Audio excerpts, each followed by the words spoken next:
ಭಕ್ತರಿಗೆಲ್ಲ ನಮಸ್ಕಾರಗಳು. ಶ್ರೀನಿವಾಸೈತಿ ಶ್ರೇಷ್ಠದಯಾ ಪಾತ್ರಂ ಗುಣಾನ್ವಿತಃ ಕೌಶಿಕೋನಂತರಂಗಾರ್ಯಶ್ಚಿರಂ ವಿಜೇತಾಂ ಭುವಿ ನ್ಯಸ್ತಾತ್ಮೀಯಭರಂ ವರಪ್ರದ ಗುರೌ ವೈರಾಗ್ಯ ಭಾಗ್ಯೋರಥೋ ವೇದಾಂತಾಮೃತಸಾರವಂತಮನಘಾತ್ ಶ್ರೀನಿವಾಸಾತ್ ಗುರೋಃ ಶ್ರೀಶೈಲಾನ್ವಯಕೌಸ್ತುಭಸ್ಥಿತನಯಂ ಶಯೋನಿಧೇ ಶ್ರೀನಿಧೇಃ ವಂದೇ ಸಾಧುಕಟಾಕ್ಷಕೇಳಿನಿಲಯಂ ಶ್ರೀಕೃಷ್ಣಸದ್ದೇಶಿಕಂ ಶ್ರೀವಾಸರಂಗಪರಕಾಲमुनित्रयाप्तलक्ष्मात्मरक्षणेति त्वैगागमान्तम् आचार्यभक्तिपरिपूतमनर्घशीलं गोपालदेशिकमुनिं गुरुमाश्रयामः। नारायणाख्येतिराजपदाब्जभृङ्गश्रीवासयोगिगुरुणार्पितभारमीशे भक्त्यादिपूर्णवरदारिकृपात्तचिह्नं श्रीश्रीनिवासमुनिवर्यमहं प्रपद्ये। श्रीनारायणयोगीन्द्रवरदारिकृपाश्रयं रङ्गेशपादविनतं श्रीनिवासमुनिं भजे। श्रीमां वेङ्कटनाथार्य कवितार्किकेसरी वेदान्ताचार्यवर्यो मे सन्निधत्तां सदा हृदि यो नित्यमच्युतपदाम्बुजयुग्मरुक्मव्यामोहतस्तरितराणि तनाय मेने अस्मद्गुरोर्भगवतोऽस्य देकसिन्धो रामानुजस्य चरणौ शरणं प्रपद्ये।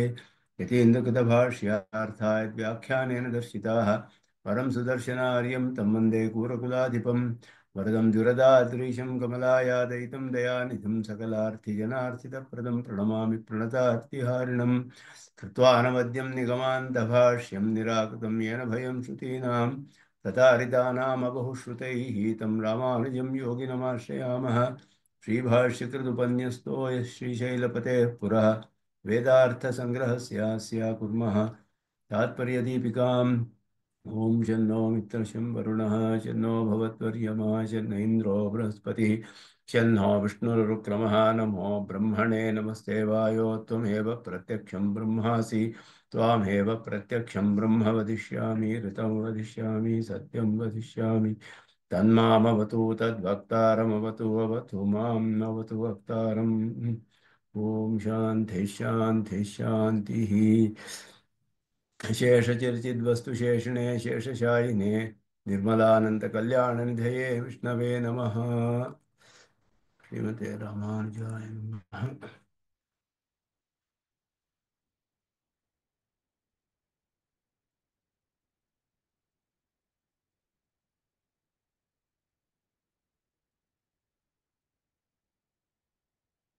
ವೇದಾರ್ಥ ಸಂಗ್ರಹದಲ್ಲಿ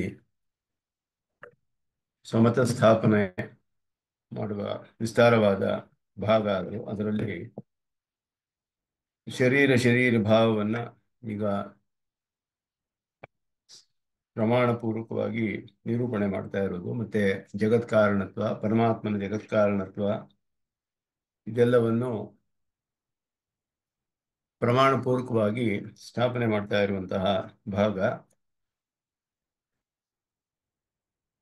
ಕ್ಲಾಸಿನಲ್ಲಿ ಪ್ರಕೃತಿ ಪುರುಷವು ಈ ಭಾಗವನ್ನು ಮಾಡಿದ್ವಿ ಹೋದ ಸತಿ.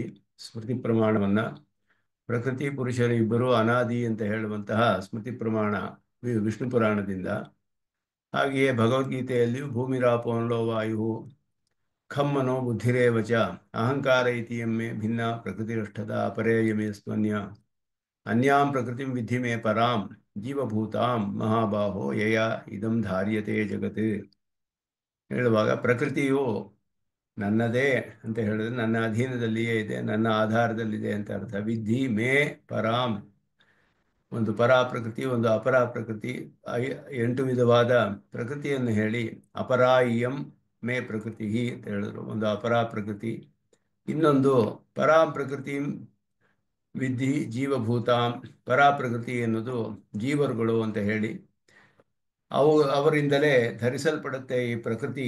ಶರೀರೇಂದ್ರಿಯಗಳನ್ನೆಲ್ಲ ಧರಿಸಿರುವುದು ಜೀವಾತ್ಮರು. ಎಲ್ಲರಿಗೂ ಎಲ್ಲವೂ ಪರಮಾತ್ಮನದೇ ಅಂತ ಹೇಳಿ ಪರಮಾತ್ಮನಿಗೆ ಎಲ್ಲವೂ ಶರೀರಭೂತವಾಗಿದೆ ಅನ್ನುವ ಅರ್ಥವನ್ನ ಇಲ್ಲಿ. ಅದಕ್ಕೆ ಪ್ರಕೃತಿಯು ಪುರುಷರು ನಿತ್ಯರು ಅಂತ ಹೇಳುವ ಪ್ರಮಾಣ, ಮತ್ತೆ ಪರಮಾತ್ಮನ ಅಧೀನ ಅವನ ನಿಯಮನದಲ್ಲಿಯೇ ಇದೆ ಅಂತ ಹೇಳುವುದಕ್ಕೆ ಪ್ರಮಾಣಗಳು. ಪ್ರಕೃತಿಂ ಸ್ವಾಂ ಅವಷ್ಟಭ್ಯ ವಿಸೃಜಾಮಿ ಪುನಃ ಪುನಃ ಮಯಾ ಅಧ್ಯಕ್ಷೇಣ ಪ್ರಕೃತಿ ಸೂಯತೆ ಸಚರಾಚರಂ. ಅದರಿಂದ ಪ್ರಕೃತಿ ಅನ್ನೋದು ಸ್ವತಂತ್ರವಾಗಿ ಪರಿಣಾಮ ಹೊಂದುವುದಿಲ್ಲ ಸೃಷ್ಟಿಯಲ್ಲಿ. ಪರಮಾತ್ಮನು ಅವನೇ ಅಧಿಷ್ಠಾತೃ ಆಗಿದ್ದಾನೆ. ಅವನ ಸಂಕಲ್ಪದಿಂದಲೇ ಪ್ರಕೃತಿಯಲ್ಲಿ ಪರಿಣಾಮವು ಉಂಟಾಗುತ್ತೆ. ಈ ಅರ್ಥವನ್ನೆಲ್ಲ ಹೇಳಿ ಇದರಿಂದ ನಮಗೆ ತಿಳಿಯುವ ವಿಷಯ ಏನು ಅಂದರೆ ಏವಂಚ ಪ್ರಕೃತಿರಪಿ ಈಶ್ವರ ಶರೀರತ್ವಾತ್, ಪ್ರಕೃತಿಯು ಪರಮಾತ್ಮನ ಶರೀರವೇ ಅನ್ನುವುದು ತಿಳಿದು ಬರುತ್ತೆ. ಇದು ಕನ್ನಡ ಪುಸ್ತಕದಲ್ಲಿ 226 ಈ ಪುಟ. ಏವಂಚ ಪ್ರಕೃತಿರಪಿ ಈಶ್ವರ ಶರೀರತ್ವಾತ್ ಪ್ರಕೃತಿ ಶಬ್ದೋಪಿ ತದಾತ್ಮ ತದಾತ್ಮಭೂತಸ್ಯ ಈಶ್ವರಸ್ಯ ಪ್ರಕಾರ ಸಂಸ್ಥಿತಸ್ಯ ವಾಚಕಃ. ಪ್ರಕೃತಿಯು ಶರೀರವೇ ಆದ್ದರಿಂದ ಆ ಪ್ರಕೃತಿಗೆ ಆತ್ಮನಾದ ಪರಮಾತ್ಮನನ್ನು, ಅದನ್ನು ತನ್ನ ಪ್ರಕಾರವಾಗಿ ಹೊಂದಿರುವಂತಹ ಪರಮಾತ್ಮನನ್ನು ತಿಳಿಸುತ್ತೆ. ಪ್ರಕೃತಿ ಶಬ್ದದಿಂದಲೂ ಈಶ್ವರನು ಹೇಳಬಹುದು. ಈಶ್ವರನನ್ನೇ ಪ್ರಕೃತಿಯು ತಿಳಿಸುತ್ತೆ. ಆತ್ಮನಾದ ಈಶ್ವರನು, ಶರೀರ ಶಬ್ದವು ಆತ್ಮನವರೆಗೂ ಅದರ ಅರ್ಥವಿರುವುದರಿಂದ ಆತ್ಮನಾದ ಈಶ್ವರನನ್ನು ತಿಳಿಸುತ್ತೆ. ಪುರುಷ ಶಬ್ದೋಪಿ ತದಾತ್ಮಭೂತಸ್ಯ ಈಶ್ವರಸ್ಯ ಪುರುಷ ಪ್ರಕಾರ ಸಂಸ್ಥಿತಸ್ಯ ವಾಚಕಃ. ಹಾಗೆಯೇ ಪುರುಷ ಶಬ್ದವು ಹಾಗೆಯೇ ಆತ್ಮನಾದ ಪರಮಾತ್ಮನ ವಾಚಕವೇ ಆಗುತ್ತೆ ಅನ್ನೋದರಲ್ಲಿ ಯಾವ ವಿರೋಧವೂ ಇಲ್ಲ. ಆದ್ದರಿಂದ ತದ್ವಿಕಾರಾಣಮಪಿ ತಥೈವ ಈಶ್ವರ ಆತ್ಮ. ಅವುಗಳ ವಿಕಾರಗಳಿಗೆಲ್ಲ ಅವನೇ ಆತ್ಮನಾಗಿದ್ದಾನೆ. ಅದನ್ನ ಪ್ರಮಾಣವನ್ನು ತೋರಿಸ್ತಾರೆ. ಅದಕ್ಕೆ ವ್ಯಕ್ತಂ ವಿಷ್ಣು ತಥಾ ವ್ಯಕ್ತಂ ಪುರುಷ ಕಾಲ ಏವ ಚ. ವ್ಯಕ್ತಂ ವಿಷ್ಣು ತಥಾ ಅವ್ಯಕ್ತಂ, ವ್ಯಕ್ತ ಅವ್ಯಕ್ತ ಎಲ್ಲವೂ ಪುರುಷನೇ, ಕಾಲವೂ ಹಾಗೆಯೇ, ಎಲ್ಲವೂ ಪರಮಾತ್ಮನೇ ಪುರುಷನೇ ಅಂತ ಹೇಳಿರೋದ್ರಿಂದ ಎಲ್ಲವೂ ಪರಮಾತ್ಮನೇ ಅನ್ನು ತಿಳಿಯುತ್ತೆ ಸ್ಪಷ್ಟವಾಗಿ. ಸ ಏವ ಕ್ಷೋಭಕಃ ಬ್ರಹ್ಮನ್ ಕ್ಷೋಭ್ಯಶ್ಚ ಪರಮೇಶ್ವರ. ಅವನೇ ಎಲ್ಲವನ್ನೂ ಕ್ಷೋಭೆಗೊಳಿಸ್ತಾನೆ ಅಂದರೆ ಅದರ ಪರಿಣಾಮವನ್ನು ಉಂಟು ಮಾಡ್ತಾನೆ.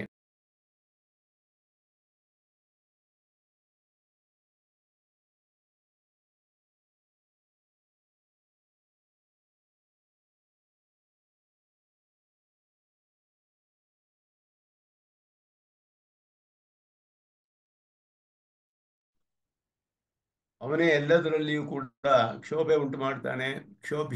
ಕ್ಷೋಭೆಗೆ ಒಳಗೂ ಅವನೇ ಅಂದರೆ ಪರಿಣಾಮವನ್ನೆಲ್ಲ ಉಂಟು ಮಾಡ್ತಾನೆ ಇದರೆಲ್ಲ ಪ್ರಕೃತಿಯಲ್ಲೆಲ್ಲ. ಅದೆಲ್ಲವೂ ಆತ್ಮನಾದ ಅವನಿಗೆ ಶರೀರವಾದ ಪ್ರಕೃತಿಯಲ್ಲಿ ಮತ್ತು ಪುರುಷರಲ್ಲಿ ಉಂಟಾಗುತ್ತೆ. ಅವನಿಗೆ ಪರಿಣಾಮ ಸ್ವರೂಪದಲ್ಲಿ ಇಲ್ಲ, ಆದರೆ ಅದನ್ನು ಉಂಟು ಮಾಡುವವನು ಪರಮಾತ್ಮನೇ ಅಂತ ಹೇಳಿರೋದು ಅದರಿಂದಲೂ ಕೂಡ ತಿಳಿಯುತ್ತೆ ನಮಗೆ. ಅತಃ ಪ್ರಕೃತಿ ಪುರುಷ ಸಂಸ್ಥಿತೆ ಪರಮಾತ್ಮನಿ ಪ್ರಕಾರಭೂತ ಪ್ರಕೃತ್ಯಂಶೇ ವಿಕಾರ. ಪ್ರಕೃತಿ ಪ್ರಕಾರ ಸಂಸ್ಥಿತೆ ಪರಮಾತ್ಮನಿ, ಪ್ರಕೃತಿಯನ್ನು ತನ್ನ ಪ್ರಕಾರವಾಗಿ ಹೊಂದಿರುವಂತಹ ಪರಮಾತ್ಮನಲ್ಲಿ ಪ್ರಕಾರಭೂತ ಪ್ರಕೃತಿಯಂಶೇ ವಿಕಾರ. ಅವನ ಪ್ರಕಾರವಾದ ಪ್ರಕೃತಿಯ ಅಂಶದಲ್ಲಿ ವಿಕಾರವಾಗುತ್ತೆ. ಪ್ರಕಾರಿ ಅಂಶೇ ಚ ಅವಿಕಾರ. ಆದ್ದರಿಂದ ಅವನಲ್ಲಿ ಯಾವ ವಿಕಾರವೂ ಇಲ್ಲ. ಏವಮೇವ ಜೀವ ಪ್ರಕಾರ ಸಂಸ್ಥಿತೆ ಪರಮಾತ್ಮನಿ ಚ ಪ್ರಕಾರಭೂತ ಜೀವಾಂಶೇ ಚ ಸರ್ವೇ ಚ ಅಪುರುಷಾರ್ಥಾಃ. ಪ್ರಕೃತಿಗೂ ಪುರುಷನಿಗೂ ಆಗುವ ವಿಕಾರಗಳಲ್ಲಿ ವ್ಯತ್ಯಾಸವನ್ನು ತಿಳಿಸುವಾಗ ಈ ಶಬ್ದಗಳಿಂದ ತಿಳಿಸ್ತಾರೆ. ಒಂದರಲ್ಲಿ ವಿಕಾರ ಅಂತಾನೆ ಹೇಳಲ್ಪಟ್ಟಿದೆ, ಸ್ವರೂಪದಲ್ಲಿಯೇ ಪ್ರಕೃತಿಗೆ ವಿಕಾರ. ಜೀವರಿಗೆ ತಮ್ಮ ಧರ್ಮಭೂತ ಜ್ಞಾನದಲ್ಲಿ ಸಂಕೋಚ ವಿಕಾಸ ರೂಪ ಆಗಿದ್ದರಿಂದ ಅಪುರುಷಾರ್ಥ ಅಂತ ಹೇಳಲ್ಪಡುತ್ತೆ. ಅದು ಸಂಕೋಚ ವಿಕಾಸ ರೂಪವಾದದ್ದು, ಅದು ಅಪುರುಷಾರ್ಥ. ಅದನ್ನ ಪ್ರಕಾರನಾದ ಜೀವನ ಅಂಶದಲ್ಲಿ ಅಪುರುಷಾರ್ಥಗಳೆಲ್ಲ ಉಂಟಾಗುತ್ತೆ. ಅಂದರೆ ಸಂಕೋಚ ವಿಕಾಸಗಳು ಅವರ ಧರ್ಮಭೂತ ಜ್ಞಾನದಲ್ಲಿ. ಪ್ರಕಾರಿ ಅಂಶ ನಿಯಂತ ನಿರವಧ್ಯ ಸರ್ವಕಲ್ಯಾಣ ಗುಣಾಶ್ರಯ ಸತ್ಯಸಂಕಲ್ಪ ಏವ. ಪ್ರಕಾರವಾಗಿರುವ ಚೇತನಾಚೇತನರಲ್ಲಿ ಮಾತ್ರವೇ ಪ್ರಕೃತಿ ಮತ್ತು ಪುರುಷರಲ್ಲಿಯೇ ಎಲ್ಲ ವಿಧವಾದ ಬದಲಾವಣೆಗಳು ಆಗುತ್ತೆಯೇ ಹೊರತು ಪ್ರಕಾರಿಯೇ ಆದ ಪರಮಾತ್ಮನು ನಿಯಮನ ಮಾಡುವವನಾಗಿ ನಿಯಂತ್ರೂ ಆಗಿದ್ದಾನೆ, ನಿರವಧ್ಯನಾಗಿದ್ದಾನೆ, ಯಾವ ದೋಷವೂ ಇಲ್ಲ, ಎಲ್ಲ ಕಲ್ಯಾಣ ಗುಣಗಳಿಗೂ ಆಶ್ರಯನಾಗಿದ್ದಾನೆ, ಸತ್ಯ ಸಂಕಲ್ಪನೂ ಆಗಿದ್ದಾನೆ ಅನ್ನೋದ್ರಿಂದ ಅದನ್ನು ಇಲ್ಲಿ ನಿರೂಪಣೆ ಮಾಡ್ತಾರೆ. ಅದುವೇ ಇಲ್ಲಿ ಕಾರ್ಯಕಾರಣ ಭಾವಗಳಲ್ಲಿ ಅನನ್ಯತ್ವ ಅಂತ ಹೇಳಿರುವುದನ್ನು ಇಲ್ಲಿ ನಿರೂಪಣೆ ಮಾಡ್ತಾ ಇದ್ದಾರೆ ಇವಾಗ. ಅದಕ್ಕೆ ತಾತ್ಪರ್ಯ ದೀಪಿಕೆಯಲ್ಲಿ ಏವಂ ಜೀವರೂಪೇಣ ಅಚಿದ್ರೂಪೇಣ ಚ ಬ್ರಹ್ಮಣಃ ಪರಿಣಾಮೇ ದೂಷಣ ಮುಕ್ತಂ. ಬ್ರಹ್ಮನಿಗೆ ಪರಿಣಾಮವಿಲ್ಲ, ಜೀವರೂಪದಲ್ಲಿ ಆಗಿ ಅಚಿದ್ ರೂಪದಲ್ಲಿಯೇ ಪರಿಣಾಮವಾಗುವುದರಿಂದ ಪರಮಾತ್ಮನಿಗೆ ದೋಷವಿಲ್ಲ. ಪ್ರಕೃತಿರೇವ ಪರಿಣಾಮಿನಿ ಚೇತ್ ಜೀವರೂಪದಿಂದ ಬ್ರಹ್ಮನಿಗೆ ಪರಿಣಾಮ ಆದರೆ ಅವನಿಗೆ ದೋಷವಾಗುತ್ತೆ. ಪರಬ್ರಹ್ಮನೇ, ಬ್ರಹ್ಮವೇ ನೇರವಾಗಿ ಜೀವರೂಪದಿಂದ ಪರಿಣಾಮ ಹೊಂದಿ ಅವನೇ ಜೀವನಾದರೆ ದೋಷ ಬರುತ್ತೆ ಆಗ. ಅಥವಾ ಅಚಿತ್ ರೂಪದಲ್ಲಿ ಪರಿಣಾಮ ಉಂಟಾದರೂ ಪರಮಾತ್ಮನಿಗೆ ದೋಷ. ಆದರೆ ಆ ರೀತಿಯಾದ ಪರಿಣಾಮವನ್ನು ಶ್ರುತಿ ತಿಳಿಸೋದಿಲ್ಲ. ಪ್ರಕೃತಿರೇವ ಪರಿಣಾಮಿನಿ ಚೇತ್ ಕಥಂ ಬ್ರಹ್ಮಣ ಉಪಾದಾನತ್ವ. ಆಗ ಇನ್ನೊಂದು ಪ್ರಶ್ನೆ ಬರುತ್ತೆ, ಪ್ರಕೃತಿಯಲ್ಲಿ ಪರಿಣಾಮ ಆದರೆ ಬ್ರಹ್ಮನಿಗೆ ಉಪಾದಾನತ್ವ ಹೇಗೆ ಬರುತ್ತೆ ಅಂತ ಹೇಳುವಾಗ, ಆತ್ಮನಾಗಿರೋದ್ರಿಂದ ಪ್ರಕೃತಿ ಅನ್ನುವ ಶಬ್ದವು ಆತ್ಮನಾದ ಬ್ರಹ್ಮನನ್ನು ತಿಳಿಸೋದ್ರಿಂದ ಅವನಿಗೂ ಮುಖ್ಯ ಅರ್ಥದಲ್ಲಿ ಉಪಾದಾನತ್ವವು ಹೇಳಬಹುದು, ಹೇಳೋದಕ್ಕೆ ವಿರೋಧವಿಲ್ಲ. ಗೌರನಾದ್ಯಂತವತಿ ಇತ್ಯಾದಿಷು ಪ್ರಕೃತಿವಾಚಿ ಶಬ್ದ ತಚ್ಚರೀರಕ ಬ್ರಹ್ಮವಾಚಿ ಇತ್ಯರ್ಥ. ಗೌಹು ಅನಾದ್ಯಂತವತಿ ಅಂತ ಹೇಳಿರುವಾಗ ಅಲ್ಲಿ ಪ್ರಕೃತಿಯನ್ನು ಹೇಳುವ ಶಬ್ದವೆಲ್ಲ ಪರಮಾತ್ಮನ ಪರ್ಯವಸಾನವಾಗುತ್ತೆ, ಪರಮಾತ್ಮನ ವಾಚಕವೇ ಆಗಿದೆ ಅಲ್ಲೆಲ್ಲ. ಯಾಕೆ ಅಂದರೆ ಸಾ ಜನಿತ್ರಿ ಭೂತಭಾವಿನಿ ಅಂತ ಬರುತ್ತೆ ಆ ಪ್ರಮಾಣದಲ್ಲಿ. ಗೌರ ಅನಾದ್ಯಂತವತಿ ಸಾ ಜನಿತ್ರಿ ಭೂತಭಾವಿನಿ. ಎಲ್ಲ ಭೂತ ಅಂದರೆ ದೇಹವುಳ್ಳಂತಹ ಜೀವಾತ್ಮಗಳು, ಅವರುಗಳನ್ನು ಉಂಟು ಮಾಡುವಂತಹದ್ದು ಅಂತ ಅರ್ಥ. ಆದ್ದರಿಂದ ಆ ಪ್ರಕೃತಿ ಶಬ್ದವು ಪರಮಾತ್ಮನ ಪರವಾಗಿ ಅವನವರೆಗೂ ಅದಕ್ಕೆ ವಾಚಕತ್ವ ಅನ್ನೋದು ಇದೆ ಅಂತ ಹೇಳಿರೋದ್ರಿಂದ ಶರೀರಕ ಬ್ರಹ್ಮವಾಚಿ, ಅದನ್ನು ಶರೀರವಾಗಿ ಉಳ್ಳ ಬ್ರಹ್ಮನನ್ನು ತಿಳಿಸುತ್ತೆ. ಅದನ್ನ ಹಾಗೆಯೇ ಅದಕ್ಕೆ ಅರ್ಥ ಮಾಡಿದ್ರೆ ವಿರೋಧ ಬರೋದಿಲ್ಲ. ಯಥಪ್ರಧಾನ ಪುರುಷೋ ಇತ್ಯಾದಿಷು ಪುರುಷ ಶಬ್ದೋಪಿ ತಥೈವ ಇತ್ಯಾಹ ಪುರುಷ ಇತಿ. ಆದ್ದರಿಂದ ಪುರುಷ ಅಲ್ಲಿ ಹೇಳುವ ಶಬ್ದದಲ್ಲಿಯೂ ಹಾಗೆಯೇ ಬ್ರಹ್ಮವಾಚಿ ಪುರುಷ ಶರೀರಕನಾದ ಬ್ರಹ್ಮನನ್ನು ತಿಳಿಸುತ್ತೆ. ಬ್ರಹ್ಮಣ ಕಾರ್ಯತ್ವ ಸಿದ್ಧ್ಯರ್ಥಮಾಹ ಅತಃ ತದ್ವಿಕಾರಾಣಮಪಿ ಅಂತ ಹೇಳುವಾಗ ಆ ವಿಕಾರಗಳು ಕೂಡ ತಥೈವ ಈಶ್ವರ ಆತ್ಮ, ವಿಕಾರಾಣಮಪಿ ತಥೈವ ಈಶ್ವರ ಆತ್ಮ. ಆ ಪ್ರಕೃತಿಯನ್ನು ಶರೀರವಾಗಿ ಉಳ್ಳ ಪರಮಾತ್ಮ ಪ್ರಕೃತಿಯಲ್ಲಿ ಪರಿಣಾಮ ಹೊಂದುತ್ತೆ. ಪ್ರಕೃತಿ ಪರಿಣಾಮ ಹೊಂದಿ ಆಕಾಶ, ವಾಯು, ತೇಜಸ್ಸು ಮೊದಲಾಗಿ ಮತ್ತೆ ನಾಮರೂಪ ವಿಭಾಗ ಹೊಳ್ಳಿ ನಾಲ್ಕು ವಿಧವಾದ ಸೃಷ್ಟಿಯಾಗಿ ದೇವ ಮನುಷ್ಯಾದಿ ಸ್ಥಾವರ ಜಂಗಮಾತ್ಮಕವಾದ ಪ್ರಪಂಚವಾಗಿ ಪರಿಣಾಮ ಹೊಂದುತ್ತಲ್ಲ. ಆ ವಿಕಾರಣವೆಲ್ಲಕ್ಕೂ ಈಶ್ವರನೇ ಆತ್ಮ, ತಥೈವ ಈಶ್ವರ ಆತ್ಮ. ಅದರಿಂದ ಆ ಕಾರ್ಯ ಪ್ರಪಂಚ ಎಲ್ಲದಕ್ಕೂ ಅವನೇ ಆತ್ಮ. ಅದನ್ನ ಇಲ್ಲಿ ಹೇಳಿದೆ, ತಥಾಯ ಬ್ರಹ್ಮಣ ಕಾರ್ಯತ್ವ ಸಿದ್ಧ್ಯರ್ಥಮಾಹ, ಅವನೇ ಕಾರ್ಯವೂ ಕಾರಣವೂ ಆಗಿದ್ದಾನೆ ಅನ್ನೋ ತಿಳಿಯುತ್ತೆ. ಅದರಿಂದ ಉಕ್ತಾರ್ಥೇ ಸ್ಮೃತಿಮಾಹ ತದಾಹ ಇತಿ ಸ್ಮೃತಿ ಪ್ರಮಾಣವನ್ನು ತೋರಿಸ್ತಾರೆ. ಹಾಗೆಯೇ ನಿರ್ದೋಷತ್ವ ನಿರ್ವಿಕಾರತ್ವ ಉಪಾದಾನ ಶ್ರುತಿ ವಿರೋಧಮಾಹ ಅತಃ ಇತಿ ಅಂತ ಅದರಲ್ಲಿ ಯಾವ ದೋಷವೂ ಇಲ್ಲ. ಅದರಿಂದ ಸತ್ಯ ಸಂಕಲ್ಪತ್ವ ಪದೇನ ಅಪಹತ ಪಾಪ್ಮ ಇತ್ಯಾದಿ ವಾಕ್ಯಂ ಸ್ಮಾರಿತಂ. ಅಪಹತ ಪಾಪ್ಮ ವಿಜರಃ ವಿಮೃತ್ಯು ವಿಶೋಕಃ ವಿಜಿಗತ್ಸಃ ಸತ್ಯಕಾಮಃ ಪಿಪಾಸಃ ಸತ್ಯಕಾಮಃ ಸತ್ಯಸಂಕಲ್ಪಃ. ಆ ವಾಕ್ಯವು ಅಲ್ಲಿ ಸತ್ಯಸಂಕಲ್ಪ ಅನ್ನುವ ಶಬ್ದದಿಂದ ಹೇಳಲ್ಪಟ್ಟಿದೆ. ಉಪಾದಾನತ್ವ ಶ್ರುತಿ ವಿಶಿಷ್ಟ ವಿಷಯ, ನಿರ್ವಿಕಾರತ್ವಾದಿ ಶ್ರುತಿ ವಿಶೇಷ್ಯ ಅಂಶ ಮಾತ್ರ ವಿಷಯ ಇತ್ಯರ್ಥ. ಇದೆರಡು ಸ್ವಲ್ಪ ವಿಶೇಷವಾದ ಅರ್ಥ ಸುದರ್ಶನ ಸೂರಿಗಳು ತಿಳಿಸ್ತಾರೆ ಇಲ್ಲಿ. ಉಪಾದಾನ ಅಂತ ಹೇಳುವಾಗ ಪರಮಾತ್ಮನಿಗೆ ಹೇಗೆ ಉಪಾದಾನವಾಗ್ತಾನೆ ಅಂದರೆ ವಿಶಿಷ್ಟವಾದ ರೂಪದಲ್ಲಿ ಉಪಾದಾನವಾಗ್ತಾನೆ. ಪ್ರಕೃತಿಯಲ್ಲಿ ಅವನ ಶರೀರವಾದ ಪ್ರಕೃತಿಯಲ್ಲಿ ಬದಲಾವಣೆಗಳು ಉಂಟಾಗೋದ್ರಿಂದ ವಿಶಿಷ್ಟ ರೂಪದಲ್ಲಿ ಅವನು ಆತ್ಮನಾಗಿರೋದ್ರಿಂದ ಅವನಿಗೂ ಉಪಾದಾನತ್ವವು ಹೇಳುವುದರಲ್ಲಿ ವಿರೋಧವಿಲ್ಲ, ಅವನಿಗೂ ಸಿದ್ಧಿಸುತ್ತೆ. ಆದ್ದರಿಂದ ಅದು ವಿಶಿಷ್ಟವಾದ ಪದಾರ್ಥವನ್ನು ತಿಳಿಸುತ್ತೆ. ನಿರ್ವಿಕಾರತ್ವ ಅನ್ನೋ ಶ್ರುತಿ ಪ್ರಕೃತಿಯಲ್ಲಿ ವಿಕಾರವಾಗೋದ್ರಿಂದ ಆತ್ಮನಾದ ಪರಮಾತ್ಮನನ್ನು ತಿಳಿಸುತ್ತೆ. ವಿಶೇಷ್ಯಾಂಶವನ್ನು ಮಾತ್ರ, ವಿಶೇಷಣಗಳಲ್ಲಿ ವಿಕಾರವಾಗೋದ್ರಿಂದ ವಿಶಿಷ್ಟವಾದ ಪದಾರ್ಥ ಉಪಾದಾನ, ವಿಶೇಷ್ಯ ಅಂತ ಹೇಳೋದು ನಿರ್ವಿಕಾರ, ವಿಶೇಷಣದಲ್ಲಿ ವಿಕಾರ ಉಂಟಾಗುತ್ತೆ. ಆದ್ದರಿಂದ ವಿಕಾರ ಇರೋದು ವಿಶೇಷಣದಲ್ಲಿ, ಉಪಾದಾನತ್ವವು ವಿಶಿಷ್ಟವಾದ ಪದಾರ್ಥದಲ್ಲಿ. ವಿಶೇಷಣ ವಿಶೇಷ್ಯ ಎರಡು ಸೇರಿ ಉಪಾದಾನತ್ವವು ಎರಡಕ್ಕೂ ಹೇಳಬಹುದು. ಆದರೆ ವಿಶೇಷಣಗಳು ಸ್ವತಂತ್ರವಾಗಿ ಸಿದ್ಧಿಯೇ ಇಲ್ಲದೇ ಇರೋದ್ರಿಂದ ಅಲ್ಲಿ ಬ್ರಹ್ಮನೇ ಎಲ್ಲದಕ್ಕೂ ಆತ್ಮನಾಗಿ ಅವನ ಶರೀರವಾಗಿಯೇ ಅದಕ್ಕೆ ಸತ್ತೆಯೇ ಉಂಟಾಗಿರೋದ್ರಿಂದ ಪರಮಾತ್ಮನಿಗೂ ಮುಖ್ಯಾರ್ಥದಲ್ಲಿ ಉಪಾದಾನತ್ವ ವಿರೋಧವಿಲ್ಲ ಅನ್ನೋದು ಇಲ್ಲಿ ಆ ವಿಷಯಗಳನ್ನೆಲ್ಲ ಇಲ್ಲಿ ನಿರೂಪಣೆ ಮಾಡ್ತಾರೆ.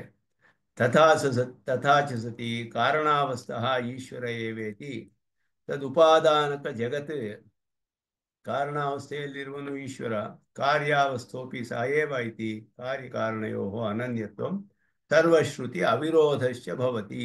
ಇದುವೇ ಭಾಷ್ಯಕಾರರು ಸಾರಿಸಿರುವ ಬಹಳ ಪ್ರಧಾನವಾದ ವಿಷಯ ಅಂತ ಹೇಳಿದ್ರೆ ಸರ್ವಶ್ರುತಿ ಅವಿರೋಧ. ಅದು ತುಂಬ ಮುಖ್ಯವಾದದ್ದು, ಸರ್ವಶ್ರುತಿ ಅವಿರೋಧ ಅಂತ ಹೇಳೋದು.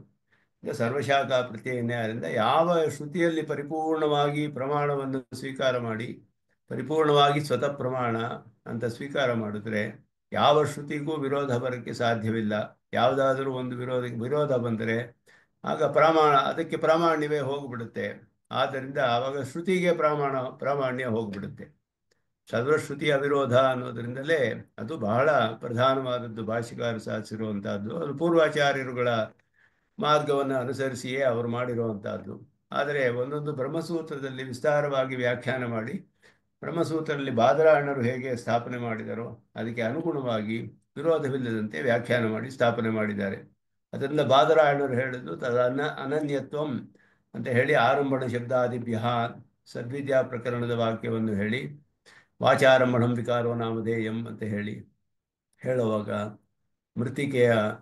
ಏಕೇನ ಮೃತ್ಪಿಂಡೇನ ಸರ್ವಂ ಮೃಣ್ಮಯಂ ವಿಜ್ಞಾತಂ ಸ್ಯಾತ್. ಯಾಕೆ ಅಂದರೆ ಕಾರಣ ಕಾರ್ಯ ಎರಡು ಕೂಡ ಅನನ್ಯ, ಎರಡು ಬೇರೆ ಅಲ್ಲ.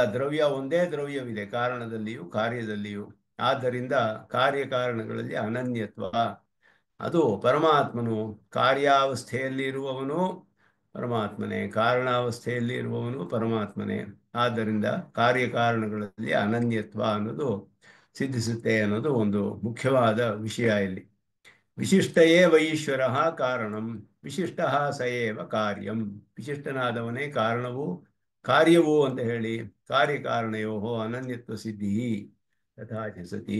ಅಂದ ಕಾರ್ಯಕಾರಣಗಳಲ್ಲಿ ಅನನ್ಯತ್ವ. ಕಾರ್ಯಕಾರಣಯೋ ಅನನ್ಯತ್ವಂ ಕಾರಣಾತ್ ಕಾರ್ಯಸ್ಯ ದ್ರವ್ಯಾಂತರತ್ವಂ ವಾರಯತಿ. ಅದರಲ್ಲಿ ಅದೇ ಮುಖ್ಯವಾದದ್ದು ವಿಷಯ. ಕಾರ್ಯವೇ ಆಗೋದಿಲ್ಲ ಅಂತ ಅರ್ಥವಲ್ಲ. ಕಾರಣದಿಂದ ಕಾರ್ಯ ಉಂಟಾಗುತ್ತೆ. ಆ ಕಾರ್ಯದ ಅವಸ್ಥೆಗಳು ಬೇರೆ ಬೇರೆಯಾಗಿ ಉತ್ಪತ್ತಿಯಾಗುತ್ತೆ ಹೊರತು ದ್ರವ್ಯವೇ ಉತ್ಪನ್ನವಾಗುವುದಿಲ್ಲ.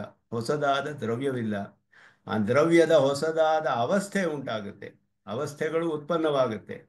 ಸಾಂಖ್ಯರು ಅವಸ್ಥೆಗಳೂ ಉತ್ಪನ್ನವಾಗಲ್ಲ ಅಂತ ಹೇಳಿದ್ರು.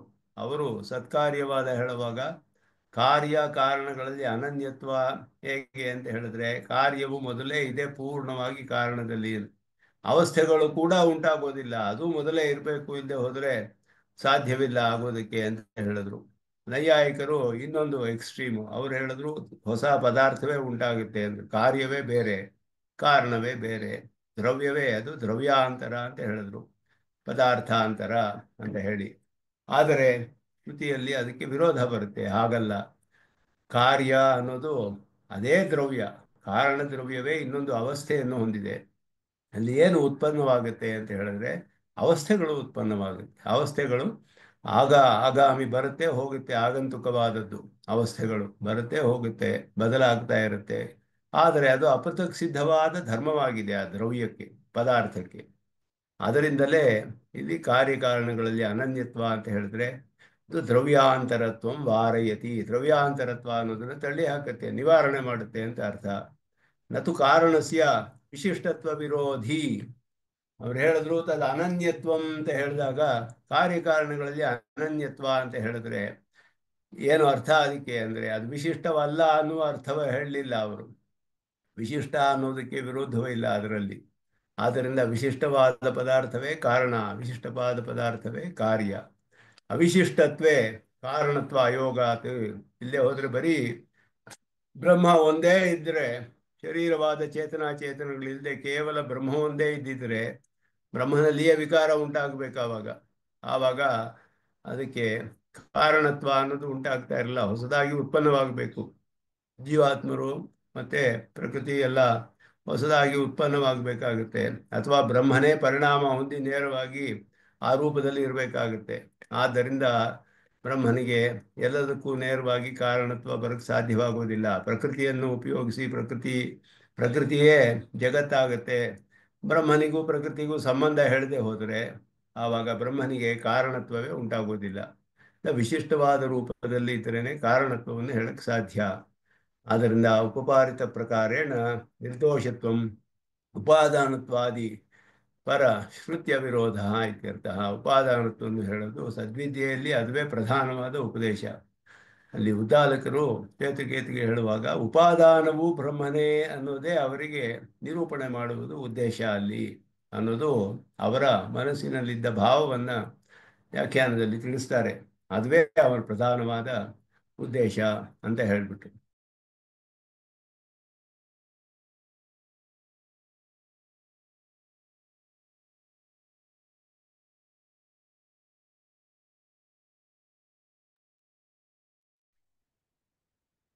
ಹೀಗೆ ತದೇವಂ ನಾಮರೂಪ ವಿಭಾಗ ಅನರ್ಹ ಸೂಕ್ಷ್ಮ ದಶಾಪನ್ನ ಪ್ರಕೃತಿ ಪುರುಷ ಶರೀರಂ ಬ್ರಹ್ಮ ಕಾರಣಾವಸ್ಥಂ ಜಗತಃ ತದಾಪತ್ತಿರೇವ ಚ ಪ್ರಳಯಃ.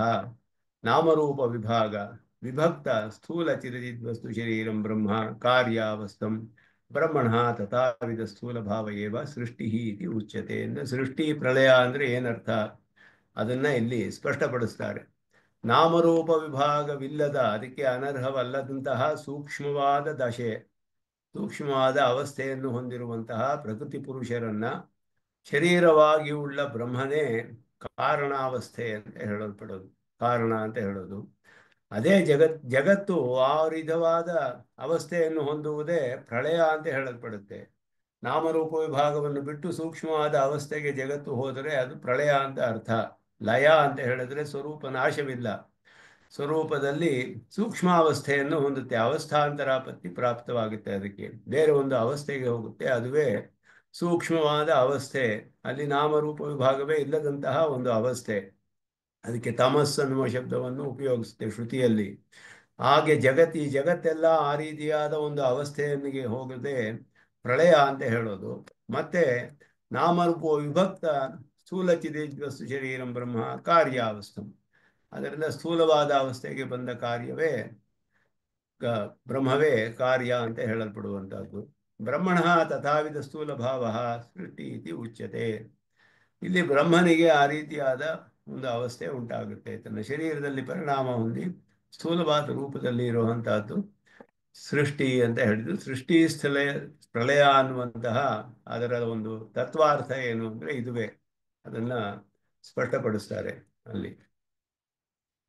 ಚಿದಚಿದ್ ವಿಶಿಷ್ಟಸ್ಯ ಬ್ರಹ್ಮಣಃ ನಿತ್ಯತ್ವಾತ್ ಸೃಷ್ಟಿ ಪ್ರಳಯ ಯೋಗ ಬ್ರಹ್ಮಣಃ ಕಾರಣತ್ವಂ ಕಾರ್ಯತ್ವಂಚ ಅಯುಕ್ತಂ ಇತ್ಯತ್ರ. ಪೂರ್ವ ಪಕ್ಷದಲ್ಲಿ ಹೇಳುವಾಗ ಬ್ರಹ್ಮನು ನಿತ್ಯವಾಗಿರೋದ್ರಿಂದ ಸೃಷ್ಟಿ ಪ್ರಳಯ ಮೊದಲಾದ ಯೋಗವಾಗಲಿ, ಬ್ರಹ್ಮನಿಗೆ ಕಾರಣತ್ವವಾಗಲಿ, ಕಾರ್ಯತ್ವ ಇದೆಲ್ಲ ಹೇಗೆ ಹೇಳಕ್ ಸಾಧ್ಯ ಅಂತ ಹೇಳಿದ್ರೆ ಅದನ್ನ ಹೇಳ್ತಾರೆ. ಅವಸ್ಥಾಂತರಾಪತ್ತಿ ತದಾಪತ್ತಿ ಸೂಕ್ಷ್ಮ ದಶಾಪತ್ತಿ ದ್ರವ್ಯ ನಿತ್ಯತ್ವೇಪಿ ಅವಸ್ಥಾಭೇದೇನ ಸರ್ಗಾದಿ ಉಪಪತ್ತಿ ಇತ್ಯರ್ಥ. ಅದರಿಂದ ದ್ರವ್ಯವು ನಿತ್ಯತ್ವವಾಗಿದ್ದರೂ ಕೂಡ ಅವಸ್ಥೆಗಳು ಬದಲಾಗಬಹುದು. ಆದ್ದರಿಂದ ದ್ರವ್ಯದ ನಿತ್ಯತ್ವಕ್ಕೆ ವಿರೋಧವಿಲ್ಲ. ಪ್ರಕೃತಿ ಹಾಗೆಯೇ, ಮ್ಯಾಟರ್ ಅಂತ ಹೇಳೋದು ಅವಸ್ಥೆಗಳು ಬದಲಾಗ್ತಾನೆ ಇರುತ್ತೆ, ಆದರೆ ಮೂಲ ದ್ರವ್ಯಕ್ಕೆ ನಾಶವಿಲ್ಲ, ಸ್ವರೂಪ ನಾಶವಿಲ್ಲ, ಆದ್ದರಿಂದ ಅದು ನಿತ್ಯ ಅಂತ ಹೇಳಲ್ಪಡುತ್ತೆ. ಆದರೆ ಅದು ಪರಿಣಾಮ ಹೊಂದ್ತಾ ಇರುತ್ತೆ, ಸ್ವರೂಪದಲ್ಲಿಯೇ ಪರಿಣಾಮ ಹೊಂದಬಹುದು, ಆದರೆ ಪೂರ್ಣವಾಗಿ ದ್ರವ್ಯದ ನಾಶವಿಲ್ಲ, ಬೇರೆ ಬೇರೆ ಅವಸ್ಥೆಯನ್ನ ಹೊಂದುತ್ತೆ ಅನ್ನೋದೇ ಅಲ್ಲಿ ಅರ್ಥ ಮಾಡ್ಕೊಳ್ಬೇಕು ಅಂತ ಹೇಳೋದು. ಆದ್ದರಿಂದ ಸೃಷ್ಟಿ ಅಂದ್ರೆ ಸೃಷ್ಟಿ ಮೊದಲಾದದ್ದೆಲ್ಲ ಅವಸ್ಥಾ ಭೇದದಿಂದ ಸಾಧ್ಯವಾಗುತ್ತೆ. ವಸ್ತು ಸ್ವರೂಪ ನಿತ್ಯತ್ವೇಪಿ ಅವಸ್ಥಾಭೇದೇನ ಕಾರಣತ್ವಾದಿ ಉಪಪತ್ತವು ಪ್ರಮಾಣಮಾಹ ಯಥೋಕ್ತಂ ಅಂತ ಹೇಳಿ. ವಸ್ತು ಸ್ವರೂಪವು ನಿತ್ಯವಾಗಿದ್ದರೂ ಕೂಡ ಅವಸ್ಥಾಭೇದದಿಂದ ಕಾರಣತ್ವವು ಉಪನ್ನವಾಗುತ್ತೆ. ಇದುವೇ ಬಹಳ ಮುಖ್ಯವಾದ ವಿಷಯ ಕಾರ್ಯಕಾರಣ ಭಾವ ನಿರೂಪಣೆಯಲ್ಲಿ. ಸೃಷ್ಟಿ ಪ್ರಳಯ ಅನ್ನುವುದು ಪರಬ್ರಹ್ಮನಿಗೆ ಹೇಗೆ ಹೇಳಕ್ ಸಾಧ್ಯ? ಶ್ರುತಿಗಳು ಒಂದರಲ್ಲಿ ಪ್ರಳಯದಲ್ಲಿ ಒಬ್ಬನೇ ಇದ್ದ ಅಂತ ಹೇಳಿದೆ, ಮತ್ತೆ ಎಲ್ಲ ಪದಾರ್ಥಗಳ ಸೃಷ್ಟಿಯೆಲ್ಲ ಹೇಳುತ್ತೆ, ಇಲ್ಲಿ ಅನೇಕವಾಗಿದೆ ಅಂತ ಹೇಳುತ್ತೆ, ಪ್ರತ್ಯಕ್ಷವಾಗಿಯೂ ತಿಳಿದು ಬರುತ್ತೆ ಅನೇಕವಾಗಿರೋದು. ಎರಡಕ್ಕೂ ಕೂಡ ಶ್ರುತಿಗೆ ವಿರೋಧವಿಲ್ಲದ ಹಾಗೆ ಅರ್ಥ ಮಾಡಬೇಕು ಅಂದ್ರೆ ಈ ರೀತಿಯೇ ಅರ್ಥ ಮಾಡಬೇಕು ಹೇಳ್ತಾರೆ. ಅದಕ್ಕೆ ಪ್ರಮಾಣಗಳನ್ನು ತೋರಿಸ್ತಾರೆ. ಈಗ ಯಥೋಕ್ತಂ ಭಗವತಾ ಪರಾಶರೇಣ ಪ್ರಧಾನ ಪುಂಸೋಹೋ ಅಜಯೋಹೋ ಕಾರಣಂ ಕಾರ್ಯಭೂತಯೋಹೋ. ಅಜಃ ಅಂತ ಹೇಳಿದ್ರೆ ಜನ್ಮವಿಲ್ಲ ಅಂತ ಅರ್ಥ, ಕಾರಣ ಕಾರ್ಯಭೂತಯೋಹೋ, ಪ್ರಧಾನ ಪುಂಸ ಪುರುಷ ಎರಡು ಕೂಡ ಪ್ರಧಾನ ಅನ್ನೋದ್ರಿಂದ ಅಚೇತನ ಹೇಳಲ್ಪಟ್ಟಿದೆ. ಪ್ರಕೃತಿ ಅಜಯೋಹೋ ಇತ್ಯನೇನ ಕಾರಣತ್ವಾವಸ್ಥಾಯಾಂ ಸತ್ವಂ ಸೂಚಿತಂ, ಕಾರ್ಯಭೂತಯೋಹೋ ಇತ್ಯನೇನ ಕಾರ್ಯಾವಸ್ಥಾಂ ಪ್ರತಿ ಕಾರಣತ್ವಂ ಇತ್ಯುಕ್ತಂ. ತರ್ಹಿ ಕಾರ್ಯತ್ವ ಕಾರಣತ್ವೇ ಪ್ರಕೃತಿ ಪುರುಷೋರೇವ ಇತಿ ಪರಮಾತ್ಮನಃ ಕಾರಣತ್ವಾದಿ ನಿರ್ದೇಶ ಅಮುಖ್ಯ ಸ್ಯಾತ್ ಇತ್ಯತ್ರಾಹ. ತಸ್ಮಾತ್ ಇಲ್ಲಿ ಪ್ರಕೃತಿ ಪ್ರಧಾನ ಪುಂಸೋಹೋ ಕಾರ್ಯತ್ವಂ ಕಾರಣತ್ವಂ ಅಂತ ಹೇಳಿದ್ಯಲ್ಲ, ಪರಮಾತ್ಮನಿಗೆ ಹೇಗೆ ಕಾರಣತ್ವ ಕಾರ್ಯತ್ವ ಮುಖ್ಯಾರ್ಥದಲ್ಲಿ ಹೇಳಕ್ ಸಾಧ್ಯ ಅಂತ ಹೇಳಿದ್ರೆ, ಆ ಪ್ರಧಾನವು ಮತ್ತೆ ಪುರುಷರು ಕೂಡ ಪರಮಾತ್ಮನನ್ನು ಬಿಟ್ಟು ಅವರಿಗೆ ಸತ್ತೆಯೇ ಇಲ್ಲ, ಅವರಿಗೆ ಎಕ್ಸಿಸ್ಟೆನ್ಸ್ ಅನ್ನೋದೇ ಇರೋದಿಲ್ಲ ಅವರಿಗೆ. ಆದ್ದರಿಂದ ಎಂದಿಗೂ ಅಪೃಥಕ್ ಸಿದ್ಧವಾದ ವಿಶೇಷಣವಾಗಿಯೇ ಇರೋದರಿಂದ ಶರೀರವಾಚಿ ಶಬ್ದಗಳೆಲ್ಲ ಶರೀರಿ ಆದ ಪರಮಾತ್ಮನನ್ನು ತಿಳಿಸೋದ್ರಿಂದ ಅವನಿಗೂ ಮುಖ್ಯಾರ್ಥದಲ್ಲಿ ಪರಮಾತ್ಮನೇ ಎಲ್ಲಕ್ಕೂ ಕಾರಣನಾಗ್ತಾನೆ. ತಸ್ಮಾತ್ ಈಶ್ವರ ಪ್ರಕಾರಭೂತ ಸರ್ವಾವಸ್ಥ ಪ್ರಕೃತಿ ಪುರುಷವಾಚಿನಃ ಶಬ್ದಾಹ, ಎಲ್ಲ ಅವಸ್ಥೆಯಲ್ಲಿಯೂ ಇರುವ ಪ್ರಕೃತಿ ಪುರುಷವನ್ನು ತಿಳಿಸುವ ಶಬ್ದಗಳು ಈಶ್ವರನ ಪ್ರಕಾರವಾಗಿದೆ. ಅವುಗಳು ಆ ಶಬ್ದಗಳಿಂದ ತತ್ ಪ್ರಕಾರ ವಿಶಿಷ್ಟತೆಯ ಅವಸ್ಥಿತೆ ಪರಮಾತ್ಮನಿ ಮುಖ್ಯತೆಯ ವರ್ತಂತೆ. ಅವುಗಳನ್ನೆಲ್ಲ ಪ್ರಕಾರವಾಗಿ ಹೊಂದಿರುವಂತಹ ಪರಮಾತ್ಮನಲ್ಲಿ ಮುಖ್ಯಾರ್ಥದಲ್ಲಿಯೇ ಹೇಳಲ್ಪಡುತ್ತೆ. ಜೀವಾತ್ಮವಾಚಿ ದೇವ ಮನುಷ್ಯಾದಿ ಶಬ್ದವತ್ ಯಥಾ, ಇದಕ್ಕೆ ಒಂದು ಉದಾಹರಣೆ ಇಲ್ಲಿ ಲೋಕದಲ್ಲಿ ಕಂಡು ಬರುವಂತಹದ್ದು ಒಂದೇ ಒಂದು ನಿದರ್ಶನವನ್ನು ಹೇಳಬಹುದು. ಮನುಷ್ಯರು ಇವಾಗ ನಮ್ಮ ಶರೀರದಲ್ಲಿ ಒಳಗಡೆ ಜೀವಾತ್ಮನಿದ್ದಾನೆ, ಶರೀರವೂ ಇದೆ. ಆದ್ದರಿಂದ ನಾವು ದೇವದತ್ತ ಅನ್ನುವ ಶಬ್ದ ಹೇಳಿದ್ರೆ ದೇವದತ್ತ ಶರೀರ ವಿಶಿಷ್ಟನಾದ ಜೀವಾತ್ಮನನ್ನೇ ಹೇಳ್ತೀವಿ. ಶರೀರ ಅಚೇತನವಾದ್ದರಿಂದ ದೇವದತ್ತನ ಇಲ್ಲಿ ಬಾ ಅಂತ ಹೇಳಿದ್ರೆ ಅವನ ಶರೀರವನ್ನು ನಿರ್ದೇಶ ಮಾಡಿ ಹೇಳಕ್ ಸಾಧ್ಯವಿಲ್ಲ. ಯಾಕೆ ಅಂದರೆ ಶರೀರ ಅಚೇತನ, ಅದು ಅರ್ಥವಾಗುವುದಿಲ್ಲ. ಆತ್ಮ ನಮಗೆ ಕಂಡು ಬರೋದೇ ಇಲ್ಲ, ಆತ್ಮ ಸ್ವತಂತ್ರವಾಗಿ ಬರೋದಕ್ಕಾಗೋದಿಲ್ಲ. ದೇಹ ವಿಶಿಷ್ಟನಾದ ಆತ್ಮನನ್ನೇ ಅಲ್ಲಿ ನಾವು ಉದ್ದೇಶವನ್ನ ಇಟ್ಟುಕೊಂಡು ಹೇಳ್ತಾ ಇರುವಂಥದ್ದು. ಆದ್ದರಿಂದ ಅಲ್ಲಿ ಹೇಗೆ ಶರೀರವಾಚಿ ಶಬ್ದವು ಮತ್ತೆ ದೇವದತ್ತ ಅನ್ನುವ ಶಬ್ದ ಹೆಸರು ಆತ್ಮನಿಗೆ ಇಲ್ಲ ಸ್ವರೂಪದಲ್ಲಿ, ಆತ್ಮಜ್ಞಾನ ಸ್ವರೂಪ, ಅವನಿಗೆ ನಾಮ ಎಲ್ಲ ಇಲ್ಲ, ಹೆಸರುಗಳೆಲ್ಲ ಜಾತಿ ಮೊದಲಾದದೆಲ್ಲ ಇಲ್ಲ ಆತ್ಮನಿಗೆ. ಆದ್ದರಿಂದ ಮನುಷ್ಯತ್ವ ಶರೀರ ವಿಶಿಷ್ಟನಾದ ಆತ್ಮನಿಗೆ ಹೇಗೆ ಒಂದೇ ಶಬ್ದದಿಂದ ನಾವು ಹೇಳ್ತೀವೋ ದೇವದತ್ತ ಮೊದಲಾದ ಶಬ್ದಗಳಿಂದ, ಅದೇ ರೀತಿಯೇ ಪರಮಾತ್ಮನು ಕೂಡ ಎಲ್ಲಕ್ಕೂ ಆತ್ಮನಾಗಿರೋದ್ರಿಂದ ಇದರಲ್ಲಿ ಯಾವ ವಿರೋಧವೂ ಇಲ್ಲ ಅನ್ನೋದು ಅದನ್ನ ಹೇಳ್ತಿದ್ದಾರೆ. ಜೀವಾತ್ಮವಾಚಿ ದೇವ ಮನುಷ್ಯಾರಿ ಶಬ್ದವತ್, ಜೀವಾತ್ಮನನ್ನು ತಿಳಿಸಿರುವ ದೇವ ಮನುಷ್ಯ ಮೊದಲಾದ ಶಬ್ದಗಳು ಯಥಾ ದೇವ ಮನುಷ್ಯಾದಿ ಶಬ್ದಾ ದೇವ ಮನುಷ್ಯಾದಿ ಪ್ರಕೃತಿ ಪರಿಣಾಮ ವಿಶೇಷಾಣ ಜೀವಾತ್ಮ ಪ್ರಕಾರತೆಯ ಏವ ಪದಾರ್ಥತ್ವಾತ್. ದೇವ ಅಂತ ಹೇಳಿದ್ರು, ಈಗ ಮನುಷ್ಯ ಅಂದರೆ ಮನುಷ್ಯ ಅಂತ ಹೇಳೋದು ಯಾರನ್ನು ತಿಳಿಸುತ್ತೆ? ಆ ಶಬ್ದ ಮನುಷ್ಯತ್ವ ಶರೀರವನ್ನು ಹೊಂದಿರುವ ಒಬ್ಬ ಜೀವಾತ್ಮನನ್ನು ತಿಳಿಸುತ್ತೆ. ಆದ್ದರಿಂದ ಆ ಶರೀರವನ್ನೇ ತಿಳಿಸೋದಿಲ್ಲ. ಆದ್ದರಿಂದ ಆ ಮನುಷ್ಯ ಮೊದಲಾದ ಮನುಷ್ಯ ಮೊದಲಾದ ಪ್ರಕೃತಿ ಪರಿಣಾಮ ವಿಶೇಷಗಳು, ಆ ಶರೀರಗಳೆಲ್ಲ ಮನುಷ್ಯತ್ವ, ಆ ಶರೀರವು ಪ್ರಕೃತಿಯ ಒಂದು ಪರಿಣಾಮ ವಿಶೇಷ. ಅದು ಜೀವಾತ್ಮನಿಗೆ ಪ್ರಕಾರವಾಗಿಯೇ ಪದಾರ್ಥವಾಗಿದೆ. ಅದಕ್ಕೆ ಸ್ವತಂತ್ರವಾಗಿ ಒಂದು ಚೇತನನ ಅಧೀನದಿಲ್ಲದೆ ಪ್ರಕೃತಿಗೆ ಸ್ವತಂತ್ರವಾದ ಸತ್ಯ ಇಲ್ಲ. ಆದ್ದರಿಂದ ಅದು ಪ್ರಕಾರಿಣಿ ಜೀವಾತ್ಮನಿ ಮುಖ್ಯತೆಯ ವರ್ತಂತೆ. ಅದರಿಂದ ಪ್ರಕಾರಿ ಆದ ಜೀವಾತ್ಮನಲ್ಲಿ ಹೇಗೆ ಮುಖ್ಯಾರ್ಥದಲ್ಲಿ ಇದೆಯೋ ಅದೇ ರೀತಿ ಎಲ್ಲಕ್ಕೂ ಕೂಡ ಸರ್ವಸ್ಯ ಚಿರ್ಚಿದ್ ವಸ್ತುನಃ ಪರಮಾತ್ಮ ಶರೀರತೆಯ ತತ್ ಪ್ರಕಾರತ್ವಾತ್ ಪರಮಾತ್ಮನಿ ಮುಖ್ಯತೆಯ ವರ್ತಂತೆ ಇದು ತದ್ವಾಚಕಾ ಶಬ್ದಾ ಸರ್ವೇ ತದ್ವಾಚಕಾ ಶಬ್ದ. ಎಲ್ಲ ಶಬ್ದಗಳು ಪರಮಾತ್ಮನನ್ನು ತಿಳಿಸೋದರಲ್ಲಿ ವಿರೋಧವಿಲ್ಲ. ಆದ್ದರಿಂದ ಅದು ಜೀವಾತ್ಮನೇ ಅಲ್ಲಿ ಉದಾಹರಣೆ ಲೋಕದಲ್ಲಿ ವ್ಯವಹಾರದಲ್ಲಿ ನಮಗೆ ಸ್ಪಷ್ಟವಾಗಿ ಕಂಡುಬರುತ್ತೆ. ಅದರಿಂದ ಅದನ್ನು ತಿಳಿಸ್ತಾರೆ ಇಲ್ಲಿ. ಚಿರಚಿದ್ರವ್ಯಯೋ ಪರಮಾತ್ಮಾಖ್ಯ ದ್ರವ್ಯೇಣ ಸಹೋಪಲಂಭ ನಿಯಮ ಅಭಾವಾತ್. ಇದು ಪೂರ್ವ ಪಕ್ಷ ಹೇಳುವಂತಹದ್ದು. ಜಾತಿ ಗುಣವತ್ ಪ್ರಕಾರತ ಸ್ವಭಾವತ್ವಂ ಅಯುಕ್ತಂ ಅಂತ ಹೇಳುದು. ಇಲ್ಲಿ ಹೇಳ್ತಿದ್ದಾರೆ ಅಂದರೆ ಚೇತನಾಚೇತನ ದ್ರವ್ಯಗಳು ಪರಮಾತ್ಮ ಅನ್ನುವ ಒಂದು ದ್ರವ್ಯದೊಡನೆ ಜೊತೆಯಲ್ಲಿಯೇ ನಮಗೆ ತಿಳಿದು ಬರುತ್ತೆ ಅನ್ನೋ ನಿಯಮ ಕಂಡು ಬರ್ತಾ ಇಲ್ಲ ನಮಗೆ. ಜಾತಿ ಗುಣಗಳಂತೆ ಪ್ರಕಾರತ ಏಕ ಸ್ವಭಾವತ್ವಂ ಒಂದು ಒಬ್ಬ ಮನುಷ್ಯನನ್ನು ನೋಡಿದ್ರೆ ಮನುಷ್ಯತ್ವ ಶರೀರ ಇದೆ ಅನ್ನೋದು ಕಂಡು ಬರುತ್ತೆ ನಮಗೆ. ಆದರೆ ಈ ಮನುಷ್ಯತ್ವ ಶರೀರ ಉಳ್ಳಂತಹ ಈ ದೇವದತ್ತ ಅಂತವನು ಪರಮಾತ್ಮ ಪ್ರಕಾರ ಅಂತ ಹೇಗೆ ಕಂಡು ಬರುತ್ತೆ? ಅವನ ಜೊತೆ ತಿಳಿದು ಬರೋದಿಲ್ವಲ್ಲ. ಆದರೆ ಗುಣಗಳು ತಿಳಿದು ಬರುತ್ತೆ. ಒಂದು ಪುಷ್ಪವನ್ನು ನೋಡಿದ್ರೆ ಅದರ ವರ್ಣ, ಅದರ ಕಲರ್ ಏನು ಅಂತ ನಮಗೆ ಅದರ ಜೊತೆ ಇರೋದ್ರಿಂದ ಎರಡೂ ಜೊತೆಯಲ್ಲಿ ತಿಳಿದು ಬರುತ್ತೆ. ರೆಡ್ ರೋಸ್ ಅಂದರೆ ರೆಡ್ನೆಸ್ಸು, ಆ ರೋಸು ಎರಡೂ ಜೊತೆಯಲ್ಲಿ ತಿಳಿದು ಬರ್ತಾ ಇದೆ. ಅದಕ್ಕೆ ಸಹ ಉಪಲಂಭ ನಿಯಮ ಅಂತ ಹೆಸರು. ಸಹ ಅಂದರೆ ಜೊತೆಯಲ್ಲಿ ತಿಳಿದು ಬರುವಂಥದ್ದು, ಸಹೋಪಲಂಭ ನಿಯಮ. ಈ ನಿಯಮವು ಪರಮಾತ್ಮನಿಗೂ ಚೇತನಗಳ ಜೊತೆಯೂ ಕಂಡು ಬರ್ತಾ ಇಲ್ಲ. ಪರಮಾತ್ಮ ಕಂಡು ಬರೋದೇ ಇಲ್ವಲ್ಲ, ಆತ್ಮನೇ ತಿಳಿಯೋಕ್ಕಾಗೋದಿಲ್ಲ. ಪರಮಾತ್ಮನ ಹೇಗೆ ತಿಳಿದು ಬರ್ತಾನೆ? ಆದರೆ ಆತ್ಮನನ್ನ ಆ ದೇಹವೆಲ್ಲ ಚಟುವಟಿಕೆಗಳು ಅದೆಲ್ಲ ನೋಡಿದ್ರೆ ಒಬ್ಬ ಆತ್ಮ ಇದ್ದಾನೆ ಅಂತ ತಿಳಿಯುತ್ತೆ. ಪರಮಾತ್ಮನ ಅದರ ಜೊತೆ ಸಹೋಪಲಂಬ ಹೇಗಿದೆ? ಜಾತಿ ಗುಣಗಳಿಗೆ ಮಾತ್ರವೇ ಈ ಸಹೋಪಲಂಬ ನಿಯಮ ಅನ್ನೋದು ಕಂಡು ಬರುತ್ತೆ. ಪದಾರ್ಥಕ್ಕೂ ಕಂಡು ಬರೋದಿಲ್ಲ ಅನ್ನೋದು ಪೂರ್ವ ಪಕ್ಷ ಇಲ್ಲಿ.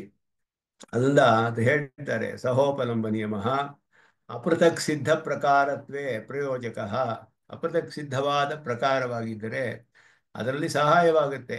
ಆದ್ದರಿಂದ ತದಭಾವಾತ್ ದೇವಾದಿ ಶಬ್ದಾನಾಮಪಿ ಜೀವಪರ್ಯಂತತ್ವಂ ಅಮುಖ್ಯಂ ಇತಿ ಶಂಕಾಯ ಮಾಹ. ಅಪೃಥಕ್ ಸಿದ್ಧವಾದ ಪ್ರಕಾರ ಅಂತ ನಮಗೆ ಹೇಳಿದ್ರೆ ಅದು ನಿಯಮವಿರುತ್ತೆ.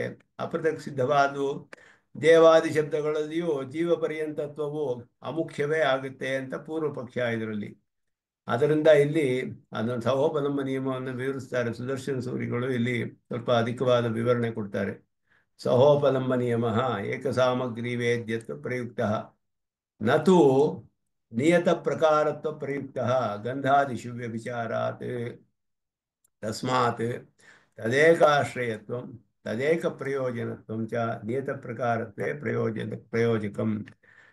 ಅದರಿಂದ ಇಲ್ಲಿ ಏನು ಹೇಳ್ತಿದ್ದಾರೆ ಅಂತ ಹೇಳಿದ್ರೆ, ಸಹೋಪಲಂಬ ನಿಯಮ ಅನ್ನೋದು ಏಕಸಾಮಗ್ರಿ ವೇದ್ಯತ್ವ ಪ್ರಯುಕ್ತ ಅಂದರು. ಅಂದರೆ ಒಂದೇ ಒಂದು ಸಾಮಗ್ರಿಯಿಂದ ತಿಳಿದು ಬರುತ್ತೆ.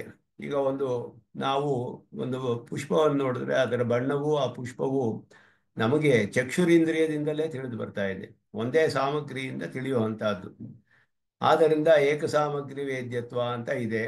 ಆದರೆ ಅಂತ ಹೇಳಿದ್ರೆ ಅದಕ್ಕೆ ಹೇಳ್ತೀವಿ ನಾವು ನತು ನಿಯತ ಪ್ರಕಾರತ್ವ ಪ್ರಯುಕ್ತ ಗಂಧಾದಿಷು ವ್ಯಭಿಚಾರಾತ್ ಅಂತ ಹೇಳಿದ್ರು. ನಿಯತ ಪ್ರಕಾರವಾಗಿರೋದ್ರಿಂದಲೇ ಸಹೋಪಲಂಬ ನಿಯಮ ಅಂತ ನೀವು ಹೇಳಕ್ಕಾಗಲ್ಲ. ಯಾಕೆ ಅಂದರೆ ಗಂಧ ಮೊದಲಾದದ್ದು ಎರಡು ಬೇರೆ ಬೇರೆ ಸಾಮಗ್ರಿಗಳಿಂದ ತಿಳಿದು ಬರುತ್ತೆ. ಪುಷ್ಪದ ಒಂದು ಪರಿಮಳ ನಮಗೆ ಘ್ರಾಣೇಂದ್ರಿಯದಿಂದ ತಿಳಿಯುತ್ತೆ, ಪುಷ್ಪ ಇರೋದು ಚಕ್ಷುರೇಂದ್ರಿಯದಿಂದ ತಿಳಿಯುತ್ತೆ. ಆದ್ದರಿಂದ ಅದು ಇಲ್ಲಿ ಹೇಳ್ತಾ ಇರೋದು ಏನು ಅಂತ ಹೇಳಿದ್ರೆ ಸಹೋಪಲಂಬ ನಿಯಮ ಅಂತ ಹೇಳೋದು ನಿಯತ ಪ್ರಕಾರತ್ವ ಅನ್ನೋದ್ರಿಂದ ಅಲ್ಲ. ಯಾಕೆಂದ್ರೆ ನಿಯತ ಪ್ರಕಾರವಾಗಿ ಗಂಧವೂ ಇದೆ ಪುಷ್ಪಕ್ಕೆ, ಅದು ಪ್ರಕಾರವಾಗಿಯೇ ಇದೆ ಪುಷ್ಪಕ್ಕೆ ಗಂಧ, ಅದರ ಪರಿಮಳ ಅಂತ ಹೇಳೋದು. ಆದರೆ ಬೇರೆ ಬೇರೆ ಸಾಮಗ್ರಿಯಿಂದ ಬರ್ತಿದೆ, ಅಲ್ಲಿ ಸಹೋಪಲಂಬ ನಿಯಮ ಇಲ್ಲ ಅಂತ ಇವರು ಇದು ಹೇಳ್ತಾ ಇರೋದು. ಕಿಂಚ ಮತ್ವರ್ಥೀಯ ಪ್ರತ್ಯಯ ನಿರಪೇಕ್ಷ ಸಾಮಾನಾಧಿಕರಣ್ಯ ಪ್ರಯೋಗೋ ಯತ್ರ ಅಸ್ತಿ ತತ್ರ ಸರ್ವತ್ರ ಅನುಗತಂ ಪ್ರಯೋಜಕಂ ಕಲ್ಪ್ಯಂ. ಮತ್ವರ್ಥೀಯ ನಿರಪೇಕ್ಷವಾದ ಸಾಮಾನಾಧಿಕರಣ್ಯ ಇದು ಮುಖ್ಯವಾದ ವಿಷಯ. ತತ್ವಮಸಿಯಲ್ಲಿ ಮತ್ವರ್ಥ ಪ್ರತ್ಯಯವಿಲ್ಲ, ಅದರಲ್ಲಿ ತತ್ವಂ ಅಷ್ಟೇ ಹೇಳಿರೋದು. ಅದು ಸಾಮಾನ್ಯವಾಗಿ ಲೋಕದಲ್ಲಿ ಗುಣ ಜಾತಿ ಮೊದಲಾದವುಗಳಿಗೆ ಮಾತ್ರವೇ, ಇದು ಹಿಂದೆಯೂ ಬಂತು ಈ ವಿಷಯ, ಗುಣ ಜಾತಿ ಮಾತ್ರಗಳಿಗೆ ಮಾತ್ರವೇ ಪ್ರಯೋಗ ಮಾಡುವಾಗ ಶಬ್ದಗಳಿಗೆ ಆ ಮತ್ತು ಪ್ರತ್ಯಯವಿಲ್ಲದೆ ಅದು ಉಂಟಾಗುತ್ತೆ, ಅದನ್ನ ಪ್ರಯೋಗ ಮಾಡಬಹುದು. ಶಬ್ದದ ರೂಪ ನಿಷ್ಪನ್ನವಾಗುತ್ತೆ, ಮತ್ತು ಪ್ರತ್ಯಯವಿಲ್ಲದೆಯೇ ಸಾಮಾನಾಧಿಕರಣ ಹೇಳಕ್ಕೆ ಸಾಧ್ಯ ಗುಣ ಜಾತಿಗಳಲ್ಲಿ. ಆದರೆ ಪೃಥಕ್ ಸಿದ್ಧವಾದ ಪದಾರ್ಥಗಳಲ್ಲಿ ಲೋಕದಲ್ಲಿ ಹಾಗೆ ಕಂಡುಬರೋದಿಲ್ಲ. ದಂಡಿ ಅಂತ ಹೇಳಿದ್ರೆ ದಂಡವನ್ನು ಉಳ್ಳವನು ಅಂತ ಹೇಳುವಾಗ ದಂಡಿ ಅಂತಾನೆ ಬರಬೇಕು, ದಂಡಂ ಅಂತ ಹೇಳಕ್ಕಾಗಲ್ಲ. ಆದ್ದರಿಂದ ಅಲ್ಲಿ ಆದರೆ ನೀಲಂ ಕಮಲಂ ಅಂತ ಹೇಳ್ಬೋದು. ಆವಾಗ ಅಲ್ಲಿ ನೈಲ್ಯ ವಿಶಿಷ್ಟತ್ವ ಕಮಲ ಅನ್ನೋದು ನೇರವಾಗಿ ತಿಳಿಯುತ್ತೆ. ನೀಲ ಅಂತ ಹೇಳಿದ್ರೆ ಸಾಕು, ಅದಕ್ಕೆ ನೀಲ ಗುಣ ವಿಶಿಷ್ಟ ಅಂತ ಹೇಳಬೇಕಾಗಿಲ್ಲ. ಗುಣದಲ್ಲಿಯೂ ಜಾತಿಯಲ್ಲಿಯೂ ದೇವದತ್ತ ಮನುಷ್ಯ ಅಂದ್ರೆ ಸಾಕು, ಮನುಷ್ಯತ್ವ ಶರೀರ ವಿಶಿಷ್ಟನಾದವನು ಅಂತ ಹೇಳಬೇಕಾಗಿಲ್ಲ, ಮನುಷ್ಯ ಶರೀರವಾನ್ ಅಂತ ಹೇಳಬೇಕಾಗಿಲ್ಲ. ಅದಕ್ಕೆಲ್ಲ ಮತ್ವರ್ಥೀಯ ಪ್ರತ್ಯಯಗಳು ಬೇಕಾಗಿಲ್ಲ. ಯಾಕೆ ಅಂದರೆ ಅದು ಜಾತಿಯೂ ಗುಣವು ಪೃಥಕ್ ಸಿದ್ಧವಾದ ಧರ್ಮವಾಗಿದೆ ಒಂದು ಪದಾರ್ಥಕ್ಕೆ. ಆ ಜಾತಿಯನ್ನು ಗುಣವನ್ನು ಆ ಪದಾರ್ಥದೊಡನೆ ತಿಳಿಸುವಾಗ ಮಧ್ವರ್ಥೀಯ ಪ್ರತ್ಯಯದೊಡನೆ ತಿಳಿಸಬೇಕಾಗಿಲ್ಲ, ನೇರವಾಗಿ ಹೇಳಿಬಿಡ್ಬೋದು ಅದನ್ನ. ಆದರೆ ಪೃಥಕ್ ಸಿದ್ಧವಾದ ಪದಾರ್ಥ ವಿಶೇಷಣವಾಗಿದ್ದರೆ ಒಂದು ಪದಾರ್ಥಕ್ಕೆ ಮಧ್ವರ್ಥೀಯ ಪ್ರತ್ಯಯವು ಕಂಡು ಬರುತ್ತೆ ಲೋಕದಲ್ಲಿ ಅಂತ ಹೇಳಿದ್ರೆ, ಅದರಲ್ಲಿಯೂ ಕೂಡ ನಮಗೆ ಅಲ್ಲಿಯೂ ಈ ಜೀವಾತ್ಮಗಳೇ ಉದಾಹರಣೆ. ಅಲ್ಲಿಯೂ ಬೇರೆ ಬೇರೆ ಪದಾರ್ಥಗಳಿದೆ. ಜೀವಾತ್ಮನೇ ಬೇರೆ ಪದಾರ್ಥ, ಶರೀರವೇ ಬೇರೆ ಪದಾರ್ಥ. ಆದರೆ ಅಲ್ಲಿ ಮಧ್ವರ್ಥೀಯ ಪ್ರತ್ಯಯ ನಿರಪೇಕ್ಷವಾಗಿ ಸಮಾನಾಧಿಕರಣ್ಯ ಬರುತ್ತೆ. ಆದ್ದರಿಂದ ಅದು ಒಂದೇ ಉದಾಹರಣೆ ಸಿಗೋದು ಲೋಕದಲ್ಲಿ ಕಂಡು ಬರುತ್ತೆ ಸ್ಪಷ್ಟವಾಗಿ, ಬೇರೆ ಎಲ್ಲೂ ಕಂಡು ಬರೋದಿಲ್ಲ ಅದು. ಆದ್ದರಿಂದ ಅದರ ನಿರಪೇಕ್ಷವಾದ ಸಮಾನಾಧಿಕರಣ್ಯ ಎಲ್ಲಿ ಇದೆಯೋ ಅಲ್ಲಿ ಅದು ನಾವು ಅನ್ಯಥಾ ಜಾತಿತ್ವ ಗುಣತ್ವ ಪ್ರಯೋಜಕಂ ಸ್ಯಾತ್ ತಸ್ಮಾತ್ ದೇವ ಶರೀರಸ್ಯ ಚೇತನ ಪ್ರಕಾರತ ಏಕ ಸ್ವಭಾವತ್ವಾತ್ ತದ್ವಾಚ ಶಬ್ದಾನಾಂ ತತ್ ಪರ್ಯಂತತ್ವಂ ಉಕ್ತಂ. ಅದನ್ನ ಇಲ್ಲಿ ಏನು ಹೇಳ್ತೀಯಾರೆ ಸ್ಪಷ್ಟವಾಗಿ ಹಿಂದಿಯೇ ಇದನ್ನ ವಿಚಾರ ಮಾಡಿರೋದ್ರಿಂದ ಇಲ್ಲಿ ಅಧಿಕವಾಗಿ ವಿಚಾರ ಮಾಡೋದಿಲ್ಲ. ಇಲ್ಲಿ ಜಾತಿಯೋ ಗುಣವೋ ಅನ್ನೋದು ಮುಖ್ಯವಲ್ಲ. ಒಂದು ಪದ ಸಾಮಾನಾಧಿಕರಣ ಹೇಳುವಾಗ ಮಧ್ವರ್ಥೀಯ ಪ್ರತ್ಯಯವಿಲ್ಲದೆ ಸಾಮಾನಾಧಿಕರಣ ಹೇಳಬೇಕಾದ್ರೆ ಇವಾಗ ಜ್ಯೋತಿಂಷಿ ವಿಷ್ಣು ಭುವನಾನಿ ವಿಷ್ಣು ಅಂತ ಹೇಳ್ಬೋದು. ಆವಾಗ ಎರಡನ್ನೂ ಕೂಡ ಭುವನಂ ವಿಷ್ಣು ಅಥವಾ ಭುವನಾನಿ ವಿಷ್ಣು, ಅಲ್ಲಿ ಸಮಾನಾಧಿಕರಣ ಪ್ರಯೋಗ ಬಂತು. ಭುವನಂ ವಿಷ್ಣು ಅಂದ್ರೆ ಭುವನವು ವಿಷ್ಣುವು ಅಂದ್ರೆ ಭುವನವಾನ್ ವಿಷ್ಣು ಅಂತ ಹೇಳಬೇಕಾಗಿಲ್ಲ, ಅಲ್ಲಿ ಮಧ್ವರ್ಥೀಯ ಪ್ರತ್ಯಯ ಹೇಳಬೇಕಾಗಿಲ್ಲ. ಯಾಕೆ ಅಂದ್ರೆ ಆ ಭುವನವು ವಿಷ್ಣುಗೆ ಅಪೃಥಕ್ ಸಿದ್ಧವಾದ ಧರ್ಮವಾಗಿದೆ, ವಿಶೇಷಣವಾಗಿದೆ. ಪರಮಾತ್ಮನನ್ನು ಬಿಟ್ಟು ಒಂದು ಕ್ಷಣವೂ ಸ್ವತಂತ್ರವಾದ ಸತ್ಯ ಇಲ್ಲ. ಅದಕ್ಕೆ ಹೇಗೆ ಜಾತಿ ಗುಣಗಳು ಒಂದು ಪದಾರ್ಥದಿಂದ ಬೇರೆ ಮಾಡೋಕ್ಕಾಗೋದಿಲ್ವೋ ಹಾಗೆ ಈ ಪದಾರ್ಥಗಳು ಪರಮಾತ್ಮನಿಂದ ಬೇರೆ ಮಾಡೋದಕ್ಕಾಗೋದಿಲ್ಲ. ಆದ್ದರಿಂದ ಎಲ್ಲ ಪದಾರ್ಥಗಳು ಪರಮಾತ್ಮನಿಂದ ಬೇರೆ ಮಾಡೋಕ್ಕೆ ಸಾಧ್ಯವೇ ಇಲ್ಲದೆ ಇರೋದ್ರಿಂದ ಅವನೊಡನೆ ಸಮಾನಾಧಿಕರಣದಲ್ಲಿ ಮಧ್ವರ್ಥೀಯ ಪ್ರತ್ಯಯ ಇಲ್ಲದೇ ಹೇಳಬಹುದು. ಇದುವೇ ಮುಖ್ಯವಾದ ಸಿದ್ಧಾಂತ. ಸಮಾನಾಧಿಕರಣದಲ್ಲಿ ಇದು ಬಹಳ ಪ್ರಧಾನವಾದದ್ದು. ಅದರಿಂದಲೇ ತತ್ ತ್ವಂ ಅಂತ ಹೇಳುವಾಗ ಎರಡೂ ಶಬ್ದಗಳು ಕೂಡ ಒಂದು ಪದಾರ್ಥವೇ ಒಂದು ಮೊದಲು ಹೇಳುವಾಗ ಪರಮಾತ್ಮನಿಗೆ ಸಕಲ ಕಲ್ಯಾಣ ಗುಣಾಗರತ್ವ ಜಗತ್ ಕಾರಣತ್ವ ಮೊದಲಾದ ಬ್ರಹ್ಮನ ವಿಶೇಷಣಗಳ ಜೊತೆ ಹೇಳಿದ್ರು, ಅದೆಲ್ಲ ಅಪೃಥಕ್ ಸಿದ್ಧವಾದ ಧರ್ಮಗಳು. ತ್ವಂ ಅಂತ ಹೇಳುವಾಗ ಜೀವಾತ್ಮ ಶರೀರಕನಾದ ಪರಮಾತ್ಮನನ್ನು ತಿಳಿಸುತ್ತೆ. ಜೀವಾತ್ಮ ಬೇರೆ ಒಂದು ಪದಾರ್ಥ ಗುಣವಲ್ಲ ಅಥವಾ ಜಾತಿಯಲ್ಲ. ಆದರೆ ಜೀವಾತ್ಮರುಗಳು ಪರಮಾತ್ಮನಿಂದ ಬೇರೆಯಾಗಿ ಸ್ವತಂತ್ರವಾಗಿ ಇರಕ್ಕೆ ಸಾಧ್ಯವೇ ಇಲ್ಲದೆ ಇರೋದ್ರಿಂದ ಎಲ್ಲ ಅವಸ್ಥೆಗಳಲ್ಲಿಯೂ ಅವನ ಶರೀರವೇ ಅವನ ಅಪೃಥಕ್ ಸಿದ್ಧವಾದ ವಿಶೇಷಣವೇ ಆಗಿರೋದ್ರಿಂದ ಮಧ್ವರ್ಥೀಯ ಪ್ರತ್ಯಯ ಇಲ್ಲದೆ ಕೇವಲ ತ್ವಂ ಅಂತ ಹೇಳಿದ್ರೆ ಸಾಕು. ಅಷ್ಟು ಹೇಳಿದ್ರೆ ಸಾಕು, ನಿನಗೂ ಅವನು ಆತ್ಮನಾಗಿದ್ದಾನೆ ಅನ್ನೋ ಅರ್ಥ ಅದರಲ್ಲೇ ಬಂದುಬಿಡುತ್ತೆ. ಶರೀರವಾಚಿಕವಾದದ್ದು ಶರೀರಿಯನ್ನ ಅಂಥ ಕಡೆಗಳಲ್ಲಿ ಹೇಳುತ್ತೆ, ನೇರವಾಗಿ ಹೇಳಬಹುದು, ವಿರೋಧವಿಲ್ಲ. ಗುಣವನ್ನು ಜಾತಿಯನ್ನು ಹೇಳುವ ಹಾಗೆ ಇಲ್ಲಿಯೂ ಅಲ್ಲೇ. ಆದ್ದರಿಂದ ಇಲ್ಲಿ ಸಹೋಪಲಂಬನಿಮ ಅನ್ನೋದು ಮುಖ್ಯವಲ್ಲ. ಇಲ್ಲಿ ಏನು ಮುಖ್ಯ ಅಂತ ಹೇಳಿದ್ರೆ ಎಂದಿಗೂ ಅಪೃಥಕ್ ಸಿದ್ಧವಾಗಿಯೇ ಒಂದು ಪದಾರ್ಥ ಕಂಡು ಬಂದರೆ ಅದನ್ನ ಸಮಾನಾಧಿಕರಣದಲ್ಲಿ ನೇರವಾಗಿ ಉಪಯೋಗಿಸಬಹುದು. ಮಧ್ವರ್ಥೀಯ ಪ್ರತ್ಯಯ ಇಲ್ಲದೆ ಹೇಳಕ್ಕೆ ಸಾಧ್ಯ. ಜಾತಿ ಗುಣ ಮಾತ್ರವೇ ಅಲ್ಲ, ಜಾತಿಯೇ ಆಗಿರಬೇಕು ಗುಣವೇ ಆಗಿರಬೇಕು ಅಂತ ನಿಯಮವಿಲ್ಲ. ಅಲ್ಲಿ ಆ ಪದಾರ್ಥಕ್ಕೂ ಇದಕ್ಕೂ ಏನು ಸಂಬಂಧ ಇದೆ ಅನ್ನೋದು ಮುಖ್ಯ. ಜಾತಿಗೂ ಗುಣಕ್ಕೂ ಪದಾರ್ಥಕ್ಕೂ ಅಪೃಥಕ್ ಸಿದ್ಧ ಸಂಬಂಧ ಅನ್ನೋದು ಸ್ಪಷ್ಟವಾಗಿ ತಿಳಿದಿದೆ ಎಲ್ಲರಿಗೂ. ಜಾತಿಯನ್ನು ಪದಾರ್ಥದಿಂದ ಬೇರೆ ಮಾಡೋಕ್ಕಾಗಲ್ಲ, ಗುಣವನ್ನು ಬೇರೆ ಮಾಡೋಕ್ಕಾಗಲ್ಲ, ಒಂದು ಪದಾರ್ಥದ ಬಣ್ಣವನ್ನ ಪದಾರ್ಥದಿಂದ ಬೇರೆ ಮಾಡೋಕ್ಕಾಗಲ್ಲ, ಪದಾರ್ಥದ ಜಾತಿಯನ್ನು ಬೇರೆ ಮಾಡೋಕ್ಕಾಗೋದಿಲ್ಲ. ಅದೇ ರೀತಿ ಪದಾರ್ಥವನ್ನೂ ಬೇರೆ ಮಾಡೋಕ್ಕಾಗದೆ ಹೋದರೆ ಒಂದೊಂದು ಪದಾರ್ಥದಿಂದ ಆಗ ಅದಕ್ಕೂ ಹಾಗೆಯೇ ಜಾತಿ ಗುಣಗಳಂತೆಯೇ ಪ್ರಯೋಗ ಮಾಡಬಹುದು. ಅದರಲ್ಲಿ ವಿರೋಧವಿಲ್ಲ. ಶ್ರುತಿ ತಿಳಿಸುತ್ತೆ ನಮಗೆ. ಅದು ಪ್ರತ್ಯಕ್ಷದಿಂದ ತಿಳಿಯಕ್ಕಾಗೋದಿಲ್ಲ ನಮಗೆ. ಪ್ರತ್ಯಕ್ಷದಲ್ಲಿ ಒಂದು ಪದಾರ್ಥವು ಅಪೃಥಕ್ ಸಿದ್ಧವಾದ ವಿಶೇಷಣ ಪರಮಾತ್ಮನಿಗೆ ಆಗಿದೆ ಅನ್ನೋದು ಪ್ರತ್ಯಕ್ಷದಿಂದ ತಿಳಿಯಕ್ಕಾಗೋದಿಲ್ಲ. ಯಾಕೆಂದರೆ ಇದು ಅತ್ಯಂತ ಅತೀಂದ್ರಿಯವಾದ ವಿಷಯವಾದ್ದರಿಂದ ಪ್ರತ್ಯಕ್ಷ ಅಲ್ಲಿಗೆ ಅನ್ಯಥಾ ಸಿದ್ಧ ಅಂತ ಹೇಳಲ್ಪಡುತ್ತೆ. ಅನನ್ಯಥಾ ಸಿದ್ಧವಾದ ಪ್ರಮಾಣದಿಂದಲೇ ಅದನ್ನು ತಿಳಿಬೇಕು ನಾವು. ಆದ್ದರಿಂದ ಇದು ಅನ್ಯಥಾ ಸಿದ್ಧ. ಆದ್ದರಿಂದ ಶ್ರುತಿ ತಿಳಿಸುತ್ತೆ ಅದನ್ನು ಪರಮಾತ್ಮನಿಂದ ಬೇರೆ ಮಾಡೋಕ್ಕಾಗೋದಿಲ್ಲ. ಎಲ್ಲ ಅವಸ್ಥೆಗಳಲ್ಲಿಯೂ ಪರಮಾತ್ಮನಿಗೆ ಅಪೃಥಕ್ ಸಿದ್ಧವಾಗಿಯೇ ಅದಕ್ಕೆ ಧರ್ಮವಾಗಿದೆ, ವಿಶೇಷಣವಾಗಿದೆ ಅಂತ ಹೇಳಿರೋದ್ರಿಂದ ಅವನ ಅಧೀನದಲ್ಲಿ ಅವನ ಆಧಾರದಲ್ಲಿಯೇ ಇರೋದ್ರಿಂದ ಅದಕ್ಕೆ ಸಮಾನಾಧಿಕರಣದಲ್ಲಿ ನೇರವಾಗಿ ಉಪಯೋಗಿಸಬಹುದು. ಆದ್ದರಿಂದ ದೇವಾದಿ ಶರೀರಸ್ಯ ಚೇತನ ಪ್ರಕಾರತ ಏಕ ಸ್ವಭಾವತ್ವಾತ್ ದೇವ ಮೊದಲಾದ ಶರೀರಗಳು ಚೇತನ ಪ್ರಕಾರವಾಗಿರುವುದೇ ಅವುಗಳ ಸ್ವಭಾವ. ತದ್ವಾಚಿ ಶಬ್ದಾನಾಂ ತತ್ಪರ್ಯಂತತ್ವ ಮುಖ್ಯಂ. ಇದು ಶರೀರವು ಚೇತನನು ಬೇರೆ ಬೇರೆ ಪದಾರ್ಥಗಳು ಅಲ್ಲಿ, ಆದರೆ ಶರೀರವು ಚೇತನನ್ನು ಬಿಟ್ಟು ಇರಕ್ಕಾಗೋದಿಲ್ಲ. ಆದ್ದರಿಂದ ಅದೇ ರೀತಿ ಏವಂ ದೃಷ್ಟಾಂತೋಕ್ತಮರ್ಥಂ ದಾಷ್ಟಾಂತಿಕೆ ಅತಿದಿಶತಿ. ಅಲ್ಲಿ ಅತಿದೇಶ ಮಾಡ್ತಾರೆ ಅಂದರೆ ಎಕ್ಸ್ಟೆನ್ಷನ್. ಅತಿದೇಶ ಅಂದರೆ ಎಕ್ಸ್ಟೆಂಡ್ ಮಾಡೋದು, ಒಂದು ಕಡೆಯಿಂದ ಇನ್ನೊಂದು ಕಡೆಗೆ ಹೇಳೋದು. ದೃಷ್ಟಾಂತಕದಲ್ಲಿ ಹೇಳಿದ್ದನ್ನ ದಾಷ್ಟಾಂತಿಕದಲ್ಲಿ ಹೇಳೋದು. ವಕ್ಷಮಾಣ ಶರೀರ ಲಕ್ಷಣ ಸಂಗತ್ಯರ್ಥಂ ತಸ್ಮಾತ್. ಆದ್ದರಿಂದ ಇಲ್ಲಿ ಕಡೆಯಲ್ಲಿ ಹೇಳುವಾಗ ತಸ್ಮಾತ್ ಸರ್ವಸ್ಯ, ಹೇಗೆ ದೇವತ್ವ ಶರೀರವನ್ನ ಆ ಜೀವನಿಂದ ಬೇರೆ ಮಾಡೋಕ್ಕಾಗಲ್ವೋ, ಎರಡೂ ಪದಾರ್ಥಗಳಾಗಿದ್ರೂ ಅಪೃಥಕ್ ಸಿದ್ಧವಾಗಿಯೇ ಕಂಡು ಬರುತ್ತೆಯೋ, ಅದೇ ರೀತಿಯಲ್ಲಿ ಸರ್ವಸ್ಯ ಚಿರ್ಚಿದ್ವಸ್ತುನಃ ಪರಮಾತ್ಮ ಶರೀರತೆಯ ತತ್ ಪ್ರಕಾರತ್ವಾತೆ ಪರಮಾತ್ಮನಿ ಮುಖ್ಯತೆಯ ವರ್ತಂತೆ. ಅದರಿಂದ ಎಲ್ಲ ಶಬ್ದಗಳು ಪರಮಾತ್ಮನನ್ನೇ ಮುಖ್ಯಾರ್ಥದಲ್ಲಿಯೇ ತಿಳಿಸುತ್ತೆ. ಅದರಲ್ಲಿ ಯಾವ ವಿರೋಧವಿಲ್ಲ. ಅದುವೇ ಈಗ ನಿರೂಪಣೆ ಮಾಡ್ತಾರೆ. ಅಯಮೇ ವಚ ಆತ್ಮಶರೀರ ಭಾವ, ಇದುವೇ ಆತ್ಮಶರೀರ ಭಾವ ಅಂತ ಹೇಳಲ್ಪಡುವಂಥದ್ದು. ಇದುವೇ ಇಲ್ಲಿ ಪ್ರಧಾನವಾಗಿ ಇದು ಮೊದಲ ಗ್ರಂಥ ಭಾಷ್ಯಕಾರರು ಇಲ್ಲಿಯೇ ಆತ್ಮಶರೀರ ಭಾವವನ್ನು ಸ್ಪಷ್ಟವಾಗಿ ನಿರೂಪಣೆ ಮಾಡ್ತಿರೋದು. ಇಲ್ಲಿ ಅಯಮೇ ವಚ ಆತ್ಮಶರೀರ ಭಾವ, ಶರೀರಾತ್ಮ ಭಾವ ಅಂದರೆ ಇದುವೇ. ಪೃಥಕ್ ಸಿದ್ಧಿ ಅನರ್ಹ ಆಧಾರ ಆಧೇಯ ಭಾವ. ಒಂದು ಎರಡು ಪದಾರ್ಥಗಳಿಗೆ ಆಧಾರ ಆಧೇಯ ಪೃಥಕ್ ಸಿದ್ಧಿ ಅನರ್ಹವಾಗಿರಬೇಕು. ಆದ್ದರಿಂದ ಜಾತಿ ಅನ್ನೋದು, ಆದರೆ ಇಲ್ಲಿ ಆತ್ಮ ಶರೀರ ಭಾವ ಅನ್ನುವಾಗ ಶರೀರ ಅನ್ನೋದು ದ್ರವ್ಯವಾಗಿರಬೇಕು, ಗುಣವಾಗಿರಬಾರ್ದು. ಜಾತಿಯು ಗುಣವೂ ಆಗೋಕ್ಕೆ ಸಾಧ್ಯವಿಲ್ಲ, ದ್ರವ್ಯವಾಗಿರಬೇಕು. ಅದರಿಂದ ಆಧಾರ ಆಧೇಯ ಭಾವ ಪೃಥಕ್ ಸಿದ್ಧಿ ಅನರ್ಹ. ನಿಯಂತ್ರಣೀಯಾಮ್ಯ ಭಾವ ಆಗ ಮತ್ತೆ ಶೇಷಶೇಷಿ ಭಾವಶ್ಚ, ಈ ಮೂರು ಸಂಬಂಧಗಳು ನಿಯತವಾಗಿ ಇರಬೇಕು.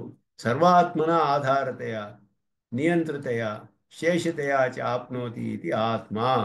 ಆತ್ಮಶಬ್ದಕ್ಕೆ ಪೂರ್ಣವಾದ ಲಕ್ಷಣ ಇದುವೇ. ಸರ್ವಾತ್ಮನ ಆಧಾರತೆಯ ನಿಯಂತ್ರತೆಯ ಶೇಷತೆಯ ಚ ಆಪ್ನೋತಿ. ಆಪ್ನೋತಿ ಇತಿ ಆತ್ಮ ಅಂದರೆ ಆತ್ಮಶಬ್ದಕ್ಕೆ ಅರ್ಥ ಹೇಳ್ಬೋದು. ಮುಖ್ಯ ಅರ್ಥದಲ್ಲಿ ಅದಕ್ಕೆ ಹೇಗೆ ಹೇಳಬೇಕು? ಆಪ್ನೋತಿ ಅಂದರೆ ಆಧಾರ, ಅದು ಆಧಾರವಾಗಿದೆ, ನಿಯಂತ ಆಗಿದೆ, ಶೇಷಿಯೂ ಆಗಿದೆ. ಮೂರು ವಿಧದಲ್ಲಿಯೂ ಅದು ಒಂದು ಎಲ್ಲ ವಿಧದಲ್ಲಿಯೂ ಪಡೆದುಕೊಳ್ಳೋದೇ ಆತ್ಮ ಅಂತ ಹೇಳಲ್ಪಡುವುದು. ಎಲ್ಲ ವಿಧವಾದ ಸಂಬಂಧವನ್ನು ಹೊಂದೋದು. ಸರ್ವಾತ್ಮನ ಆಧೇಯತೆಯ ನಿಯಾಮ್ಯತೆಯ ಶೇಷತೆಯ ಚ ಅದು ಅಪೃಥಕ್ ಸಿದ್ಧಂ ಶೇಷತೆಯ ಚ ಅಪೃಥಕ್ ಸಿದ್ಧಂ ಪ್ರಕಾರಭೂತಂ ಇತಿ ಆಕಾರಃ ಶರೀರಂ ಇತಿ ಉಚ್ಯತೆ. ಆದ್ದರಿಂದ ಅಪೃಥಕ್ ಸಿದ್ಧಂ ಪ್ರಕಾರಭೂತಂ ಇತಿ ಆಕಾರ, ಪ್ರಕಾರವಾಗಿದೆ, ಅದು ಶರೀರ ಅಂತ ಹೇಳಲ್ಪಡುತ್ತೆ. ಆದ್ದರಿಂದ ಎಲ್ಲ ಸರ್ವಾತ್ಮನ ಚ ಆಧೇಯತೆಯ ನಿಯಾಮ್ಯತೆಯ ಶೇಷತೆಯ ಚ ಅದನ್ನು ಎಲ್ಲ ಅವಸ್ಥೆಗಳಲ್ಲಿಯೂ ಆಗಿರಬೇಕು ಅಂತ ಹೇಳಿ ಅದನ್ನು ಸುದರ್ಶನ ಸೂರಿಗಳು ಇಲ್ಲಿ ಬಹಳ ವಿಸ್ತಾರವಾಗಿ ಇದನ್ನು ವಿವರಿಸ್ತಾರೆ. ಇಲ್ಲಿ ಅನೇಕ ವಿಚಾರಗಳನ್ನು ಆ ಶರೀರಾತ್ಮ ಭಾವದಲ್ಲಿ ಇಲ್ಲಿ ಸುದರ್ಶನ ಸೂರಿಗಳು ಬಹಳ ವಿಶೇಷವಾದ ವಿಷಯಗಳನ್ನು ನಿರೂಪಣೆ ಮಾಡ್ತಾರೆ. ಚಿದಚಿದ್ವಸ್ತುನೋಹೋ ಶರೀರತ್ವಂ ಪರಮಾತ್ಮನಃ ಶರೀರಿತ್ವಂ ಚ ಅನುಪಪನ್ನಂ. ಇದು ಪೂರ್ವ ಪಕ್ಷ. ಶರೀರ ಲಕ್ಷಣ ಅಭಾವಾತ್ ಮೊದಲು ಆಕ್ಷೇಪವನ್ನು ಹಾಕ್ಕೊಂಡ್ರು. ಶರೀರ ಲಕ್ಷಣ ಹೆಂಗೆ ಸಿಗುತ್ತೆ ಇದರಲ್ಲಿ ಅಂದರೆ ಎಲ್ಲ ದರ್ಶನಗಳಲ್ಲಿ ಹೇಳುವಂತಹ ಬೇರೆ ಶಾಸ್ತ್ರಗಳಲ್ಲಿ ಹೇಳುವ ಶರೀರ ಲಕ್ಷಣವನ್ನು ಮೊದಲು ಅದನ್ನೆಲ್ಲ ಪರೀಕ್ಷೆ ಮಾಡ್ತಾರೆ. ಚೇಷ್ಟ ಭೋಗೇಂದ್ರಿಯಾಶ್ರಯೋ ಹಿ ಶರೀರಂ ಅಂತ ಒಂದು ಇತ್ಯತ್ರಾಹ ಅಯಮೇವ ಇತಿ ಈ ಒಂದು ಲಕ್ಷಣವನ್ನು ಹೇಳ್ತಾರೆ. ನೈಯಾಯಿಕರು ಮೊದಲಾದವರು ಹೇಳೋದು ಹಾಗೆಯೇ. ಭೋಗಾಶ್ರಯ ಅಂತ ಹೇಳಿದ್ರು. ಶರೀರ ಅಂತ ಹೇಳೋದು ಭೋಗಕ್ಕೆ ಆಶ್ರಯವಾಗಿರೋದು, ಸುಖ ದುಃಖಗಳಿಗೆ ಅನುಭವಕ್ಕೆ ಆಶ್ರಯವಾಗಿರೋದು, ಅಥವಾ ಚೇಷ್ಟೆಗಳಿಗೆ ಆಶ್ರಯವಾಗಿರೋದು, ಚಟುವಟಿಕೆಗಳೆಲ್ಲ ನಡೆಯುತ್ತೆ, ಅದುವೇ ಶರೀರ ಅಂತ ಹೇಳಿದ್ರೆ ಅದು ಪೂರ್ಣವಾದ ಲಕ್ಷಣವಲ್ಲ. ಅದನ್ನ ಹೇಳ್ತಾರೆ. ಪೃಥಕ್ ಸಿದ್ಧಿ ಅನರ್ಹ ಶಬ್ದ ಪ್ರತಿಪದಂ ಅನ್ವೇತಿ. ಇಲ್ಲಿ ಭಾಷ್ಯಕಾರರು ಹೇಳಿರುವ ಲಕ್ಷಣವನ್ನು ಪರಿಷ್ಕಾರ ಮಾಡ್ತಾರೆ ಪೂರ್ಣವಾಗಿ. ಇಲ್ಲಿ ಪೃಥಕ್ ಸಿದ್ಧಿ ಅನರ್ಹ ಆಧಾರ ಆಧೇಯ ಭಾವ ನಿಯಂತ್ರ ನಿಯಾಮ್ಯ ಭಾವ ಅಂದರೆ ಪೃಥಕ್ ಸಿದ್ಧಿ ಅನರ್ಹ ಆಧಾರ ಆಧೇಯ ಭಾವ, ಪೃಥಕ್ ಸಿದ್ಧಿ ಅನರ್ಹ ನಿಯಂತ್ರ ನಿಯಾಮ್ಯ ಭಾವ, ಪೃಥಕ್ ಸಿದ್ಧಿ ಅನರ್ಹ ಶೇಷಿ ಭಾವಶ್ಚ. ಎಲ್ಲ ಕಡೆಯೂ ಅನ್ವಯಿಸ್ಕೊಳ್ಬೇಕು ಅದನ್ನು. ಪ್ರತಿ ಅನರ ಶಬ್ದ ಪ್ರತಿಪದಂ ಅನ್ವೇತಿ, ಪ್ರತಿಯೊಂದು ಪದದಲ್ಲಿಯೂ ಅನ್ವಯಿಸುತ್ತೆ ಅದು. ತೇನ ಪದೇನ ಗೃಹ ಕ್ಷೇತ್ರ ಘಟ ಪಟಾದಿ ವ್ಯಾವೃತ್ತಿ ಎಂದರು. ಎಲ್ಲ ಇದರಲ್ಲಿಯೂ ಕೂಡ ಪೃಥಕ್ ಸಿದ್ಧಿಯ ಅನರ್ಹವಾಗಿರಬೇಕು. ಆದ್ದರಿಂದ ಈಗ ಗೃಹ ಅನ್ನೋದು ಒಬ್ಬನಿಗೆ ಕ್ಷೇತ್ರವಾಗುತ್ತೆಯೇ ಅಂತ ಹೇಳಿದ್ರೆ, ಅಥವಾ ಶರೀರವಾಗುತ್ತೆಯೇ, ಅಥವಾ ಕ್ಷೇತ್ರ ಘಟ ಪಟ ಇವುಗಳೆಲ್ಲ ಸರ್ವಾತ್ಮನ ಆಧಾರಾದೇಯ ಭಾವ ನಿಯಾಮಕ ಭಾವ ಮೊದಲಾದದ್ದು ಕಂಡು ಬರೋದಿಲ್ಲ ಅಲ್ಲಿ. ಆದ್ದರಿಂದ ಅದು ನಮ್ಮ ಕೈಯಲ್ಲಿ ಇದರ ಒಂದು ಘಟ ನನ್ನ ಆಧಾರದಲ್ಲಿ ಇರುತ್ತೆ, ನನ್ನ ನಿಯಮನದಲ್ಲಿಯೇ ಇರುತ್ತೆ. ಒಂದು ಘಟವನ್ನು ಕೈಯಲ್ಲಿ ಇಟ್ಕೊಂಡಿದ್ರೆ ನನಗೆ ಶೇಷವಾಗಿದೆ, ನನ್ನ ನಿಯಮನದಲ್ಲಿದೆ, ನನ್ನ ಆಧಾರದಲ್ಲಿಯೇ ಇದೆ. ಆದರೆ ನಿಯಮವಾಗಿ ನಿಯತವಾಗಿ ನನ್ನ ಆಧಾರದಲ್ಲಿಲ್ಲ, ಪೃಥಕ್ ಸಿದ್ಧಿ ಆಗ್ಬಿಡುತ್ತೆ. ಅದಕ್ಕೆ ಅಪೃಥಕ್ ಸಿದ್ಧವಾಗಿರ್ಬೇಕದು. ಅದರಿಂದ ಇಲ್ಲಿ ಹೇಳಿದ್ರು ಅಪೃಥಕ್ ಸಿದ್ಧಂ ಅಂತಾನು. ಪೃಥಕ್ ಸಿದ್ಧಿ ಅನರ್ಹ ಆಧಾರಾಧೇಯ ಭಾವ, ಪೃಥಕ್ ಸಿದ್ಧಿ ಅನರ್ಹವಾಗಿರ್ಬೇಕು. ಆದ್ದರಿಂದ ಗೃಹ ಕ್ಷೇತ್ರ ಘಟ ಪಟ ಇವುಗಳೆಲ್ಲ ಶರೀರವಲ್ಲ ಅನ್ನೋದು ಸ್ಪಷ್ಟವಾಗಿ ತಿಳಿಯುತ್ತೆ. ಅತ್ರ ಶರೀರಾತ್ಮಲಕ್ಷಣಯೋ ಸಹೋಕ್ತಿಯ ಶರೀರಂ ಆತ್ಮ ಚ ಪ್ರತಿಸಂಬಂಧಿ ನಿರೂಪ್ಯ ಪದಾರ್ಥ ದರ್ಶನಂ ಭವತಿ. ಆದ್ದರಿಂದ ಇದೆರಡೂ ಕೂಡ ಪ್ರತಿಸಂಬಂಧಿ, ಒಂದಕ್ಕೊಂದಕ್ಕೆ ಸಂಬಂಧಿಸಿದಂತಹ ಶಬ್ದಗಳು. ಪಿತಾ ಪುತ್ರರು ಮೊದಲಂತೆ ಶರೀರ ಆತ್ಮ ಶಬ್ದಗಳು ಪ್ರತಿಸಂಬಂಧಿ ಶಬ್ದಗಳು ಅಂತ ಹೇಳಲ್ಪಡುತ್ತೆ. ತತ್ರ ಕಿಂ ಶರೀರತ್ವಂ ಕಿಂ ಆತ್ಮತ್ವಂ ಇತಿ ಶಂಕಾಯಾಂ ವಿಭಜ್ಯ ದರ್ಶಯತಿ ಸರ್ವಾತ್ಮನ ಇತಿ. ಸರ್ವಾತ್ಮನ ಅಂತ ಅಂದ್ರೆ ಏನರ್ಥ ಅಂದ್ರೆ ಯಾವ ದ್ರವ್ಯ ಭಾವಿತಯ ಅಂತ ಅರ್ಥ. ಯಾವ ದ್ರವ್ಯ ಭಾವಿತಯ, ದ್ರವ್ಯವಿರುವ ತನಕ ಅಂತ ಅರ್ಥ. ಆತ್ಮ ಶಬ್ದ ಅವಯವಾರ್ಥಸ್ಯ ಶರೀರ ಲಕ್ಷಣ ಔಪೈಕತ್ವಂ ಅಭಿಪ್ರೇತ್ಯ ಆಪ್ನೋತಿ. ಆತ್ಮಶಬ್ದದ ಅವಯವಾರ್ಥ ಏನು ಅಂದ್ರೆ ಆಪ್ನೋತಿ ಇತಿ ಆತ್ಮ ಅಷ್ಟೇನೆ. ಅದು ಆತ್ಮ ಅನ್ನೋದಕ್ಕೆ ಅದನ್ನ ಇದಕ್ಕೆ ಉಪಯುಕ್ತವಾಗುವಂತೆ ತಿಳಿಸ್ತಾರೆ. ಆಪ್ನೋತಿ, ಹೇಗೆ ಆಪ್ನೋತಿ ಅಂದ್ರೆ ಎಲ್ಲವನ್ನು ಕೂಡ ತನ್ನ ಎಲ್ಲಕ್ಕೂ ಆಧಾರವಾಗಿ, ಎಲ್ಲಕ್ಕೂ ನಿಯಮನ ಮಾಡುವುದಾಗಿ, ಎಲ್ಲಕ್ಕೂ ಶೇಷಿಯಾಗಿ ಪಡೆದುಕೊಳ್ಳುತ್ತೆ ಅಂತ ಅರ್ಥ. ದ್ರವ್ಯತ್ವೇ ಸತಿ ಆಧೇಯತೆಯ ಇತಿ ಅಧ್ಯಾಹಾರೇಣ ಯೋಜಿತವ್ಯಂ. ಇದನ್ನ ಇಲ್ಲಿ ಹೇಳ್ತಾರೆ. ಯಾಕೆಂದ್ರೆ ಬೇರೆ ಕಡೆಗಳಲ್ಲಿ ಭಾಷಿಕಾರರು ಸ್ಪಷ್ಟವಾಗಿ ದ್ವಿಭಾಷಾದಿ ಗ್ರಂಥಗಳಲ್ಲಿ ಇದನ್ನ ಇನ್ನೂ ಸ್ವಲ್ಪ ಪರಿಷ್ಕಾರ ಮಾಡಿ ಸ್ಪಷ್ಟವಾಗಿ ಶರೀರಾತ್ಮ ಭಾವವೆಲ್ಲ ನಿರೂಪಣೆ ಮಾಡ್ತಾರೆ. ಆದ್ರಿಂದ ಇಲ್ಲಿ ದ್ರವ್ಯತ್ವೇ ಸತಿ ಅನ್ನು ತಿಳಿಸ್ಕೊಳ್ಬೇಕು. ಅದು ಅಂಡರ್ಸ್ಟುಡ್ ಅಂತ ಹೇಳಿದ್ರು. ಇಷ್ಟು ಬೇರೆ ಎಲ್ಲಾ ವಿವರಣೆಗಳನ್ನು ನೋಡಿ ಎಲ್ಲ ಮಾಡಿದ್ರೆ ಇಲ್ಲಿ ದ್ರವ್ಯತ್ವೇ ಸತಿ ಪೃಥಕ್ ಸಿದ್ಧಿ ಅನರ್ಹ ಆಧಾರಾಧೇಯ ಭಾವ ಅನ್ನೋದನ್ನ ಸೇರಿಸ್ಕೋಬೇಕು. ಆ ದಳವನ್ನ, ಅದನ್ನ ದ್ರವ್ಯತ್ವೇ ಸತಿ ಅನ್ನೋದು ಸೇರಿಸ್ಕೋಬೇಕು. ಅಧ್ಯಾಹಾರೇಣ ಯೋಜಿತವ್ಯಂ, ಅಧ್ಯಾಹಾರ ಅಂದ್ರೆ ಸೇರಿಸ್ಕೊಳ್ಬೇಕು ಅಂತ ಅರ್ಥ. ಆಧೇಯತ್ವ ನಿಯಾಮ್ಯತ್ವ ಶೇಷತ್ವ ವಿಶೇಷಣಂ ಸರ್ವಾತ್ಮನ ಇತಿ ಪದಂ. ಸರ್ವಾತ್ಮನ ಆಧೇಯಂ ನಿಯಾಮ್ಯಂ ಶೇಷಂ ಅಂತ ಅರ್ಥ ಸರ್ವಾತ್ಮನ. ಅಪೃಥಕ್ ಸಿದ್ಧಂ ಇತಿ ಪದಂ, ಅಪೃಥಕ್ ಸಿದ್ಧ ಅಂತ ಹೇಳೋದು ಪದವು ಪ್ರಕಾರ ವಿಶೇಷಣಂ ಅಂದ್ರು. ಪ್ರಕಾರದ ವಿಶೇಷಣ ಅದು. ಅದರಿಂದ ಇದೆರಡು ಕೂಡ ಅಪೃಥಕ್ ಸಿದ್ಧವಾದ ಪ್ರಕಾರವಾಗಿದೆ. ಮತ್ತೆ ಸರ್ವಾತ್ಮನ ಆಧೇಯವಾಗಿದೆ. ಸರ್ವಾತ್ಮನ ಆ ರೀತಿ ಅರ್ಥ ಅದು. ಸರ್ವಾತ್ಮನ ಆಧೇಯತ್ವಾದಿಭಿ ಅಪೃಥಕ್ ಸಿದ್ಧ ಪ್ರಕಾರತ್ವಾತ್. ಇದು ಅಪೃಥಕ್ ಸಿದ್ಧ ಅನ್ನೋದು ಪ್ರಕಾರಕ್ಕೆ ವಿಶೇಷಣ, ಸರ್ವಾತ್ಮನ ಅನ್ನೋದು ಆಧೇಯ ವಿಧೇಯ ಮೊದಲಾದಕ್ಕೆ ವಿಶೇಷಣ. ಅದನ್ನ ಸ್ಪಷ್ಟಪಡಿಸ್ತಾರೆ ಇಲ್ಲಿ. ಅದನ್ನ ಇಲ್ಲಿ ಹೇಳಿದ್ರೆ ಸರ್ವಾತ್ಮನ ಆಧೇಯತ್ವಾದಿಭಿ ಅಪೃಥಕ್ ಸಿದ್ಧ ಪ್ರಕಾರತ್ವಾತ್ ಅಂತ ಅರ್ಥ ಸಿಗುತ್ತೆ ನಮಗೆ. ಆಕಾರ ಶರೀರಂ ಇತಿ ಚ ಉಚ್ಯತೆ. ಜಾತಿ ಗುಣಯೋ ಅಪಿ ಆಕಾರತ್ವಂ ಅಪೃಥಕ್ ಸಿದ್ಧ ಪ್ರಕಾರತ್ವಂ. ಶರೀರಮಪಿ ಅಪೃಥಕ್ ಸಿದ್ಧ ಪ್ರಕಾರತ್ವಾತ್ ಆಕಾರ ಶಬ್ದ ವಾಚ್ಯಂ, ದ್ರವ್ಯತ್ವಾತ್ ಶರೀರ ಶಬ್ದ ವಾಚ್ಯಂ ಇತ್ಯರ್ಥಃ. ಆಕಾರ ಅಂತ ಹೇಳೋದು ಸಾಮಾನ್ಯವಾಗಿ ಒಂದು ಆಕಾರ ಅನ್ನೋದು ಜಾತಿ ಗುಣಗಳಿಗೂ ಹೇಳಬಹುದು. ಆಕಾರ ಅಂತ ಹೇಳೋದು ಅದು ಪಿಂಡಾಕಾರದಲ್ಲಿದೆ ಅಂತ ಹೇಳ್ತಾರೆ. ಇನ್ಯಾವುದೋ ಒಂದು ಆಕಾರದಲ್ಲಿದೆ ಅಂತ ಹೇಳಿದ್ರೆ ಆಕಾರ ಶಬ್ದವು ಜಾತಿ ಗುಣಗಳಿಗೂ ಆಗುತ್ತೆ ಇದು. ಆದರೆ ಅದು ಕೂಡ ಅಪೃಥಕ್ ಸಿದ್ಧ ಪ್ರಕಾರವೇ. ಆದರೆ ಶರೀರವೂ ಹಾಗೆಯೇ ಇದೆ. ಆದರೆ ಶರೀರವು ದ್ರವ್ಯವಾಗಿದೆ, ಜಾತಿ ಗುಣಗಳು ದ್ರವ್ಯವಾಗಿಲ್ಲ, ಧರ್ಮವಾಗಿದೆ. ಅದು ವ್ಯತ್ಯಾಸ ಅದರಲ್ಲಿ. ದ್ರವ್ಯತ್ವಾತ್ ಶರೀರ ಶಬ್ದ ವಾಚ್ಯಂ. ಆದ್ದರಿಂದ ಜಾತಿ ಗುಣಗಳಿಗೆ ಶರೀರ ಅಂತ ಹೇಳೋದಿಲ್ಲ. ಅಂದರೆ ಇದು ದ್ರವ್ಯವಾಗಿರೋದ್ರಿಂದ ಶರೀರ ಅಂತ ಹೇಳಲ್ಪಡುತ್ತೆ. ಪದಾರ್ಥ ದ್ರವ್ಯವಾಗಿರ್ಬೇಕದು. ಅದನ್ನು ಇಲ್ಲಿ ಮುಂದೆ ಹೇಳ್ತಾರೆ, ಅಯಮರ್ಥಃ ದ್ವಿಪಾತ್ವಂ ಶರೀರತ್ವಂ ಚತುಷ್ಪಾತ್ವಂ ಶರೀರ ಲಕ್ಷಣ ಕಿಮಿತಿ ನ ಸ್ಯಾತ್. ಕೆಲವು ಆಕ್ಷೇಪಗಳನ್ನು ಹಾಕ್ಕೊಂಡು ಪರೀಕ್ಷೆ ಮಾಡ್ತಾರೆ. ದ್ವಿಪಾತ್ವಂ ಶರೀರತ್ವಂ ಚತುಷ್ಪಾತ್ವಂ ಶರೀರ, 2 ಕಾಲಿರೋದು 4 ಕಾಲಿರೋದು ಇದೆಲ್ಲ ಯಾಕೆ ಶರೀರ ಅಂತ ಹೇಳಬಾರ್ದು. ದ್ವಿಪಾತ್ವ ಚತುಷ್ಪಾತ್ವಾದಿ ವಿಭಾಗ ಅಭಾವೇನ ಸರ್ವತ್ರ ಶರೀರ ಶಬ್ದ ಪ್ರಯೋಗ ಅವಿಶೇಷಾತ್ ಇತಿ ಚೇತ್.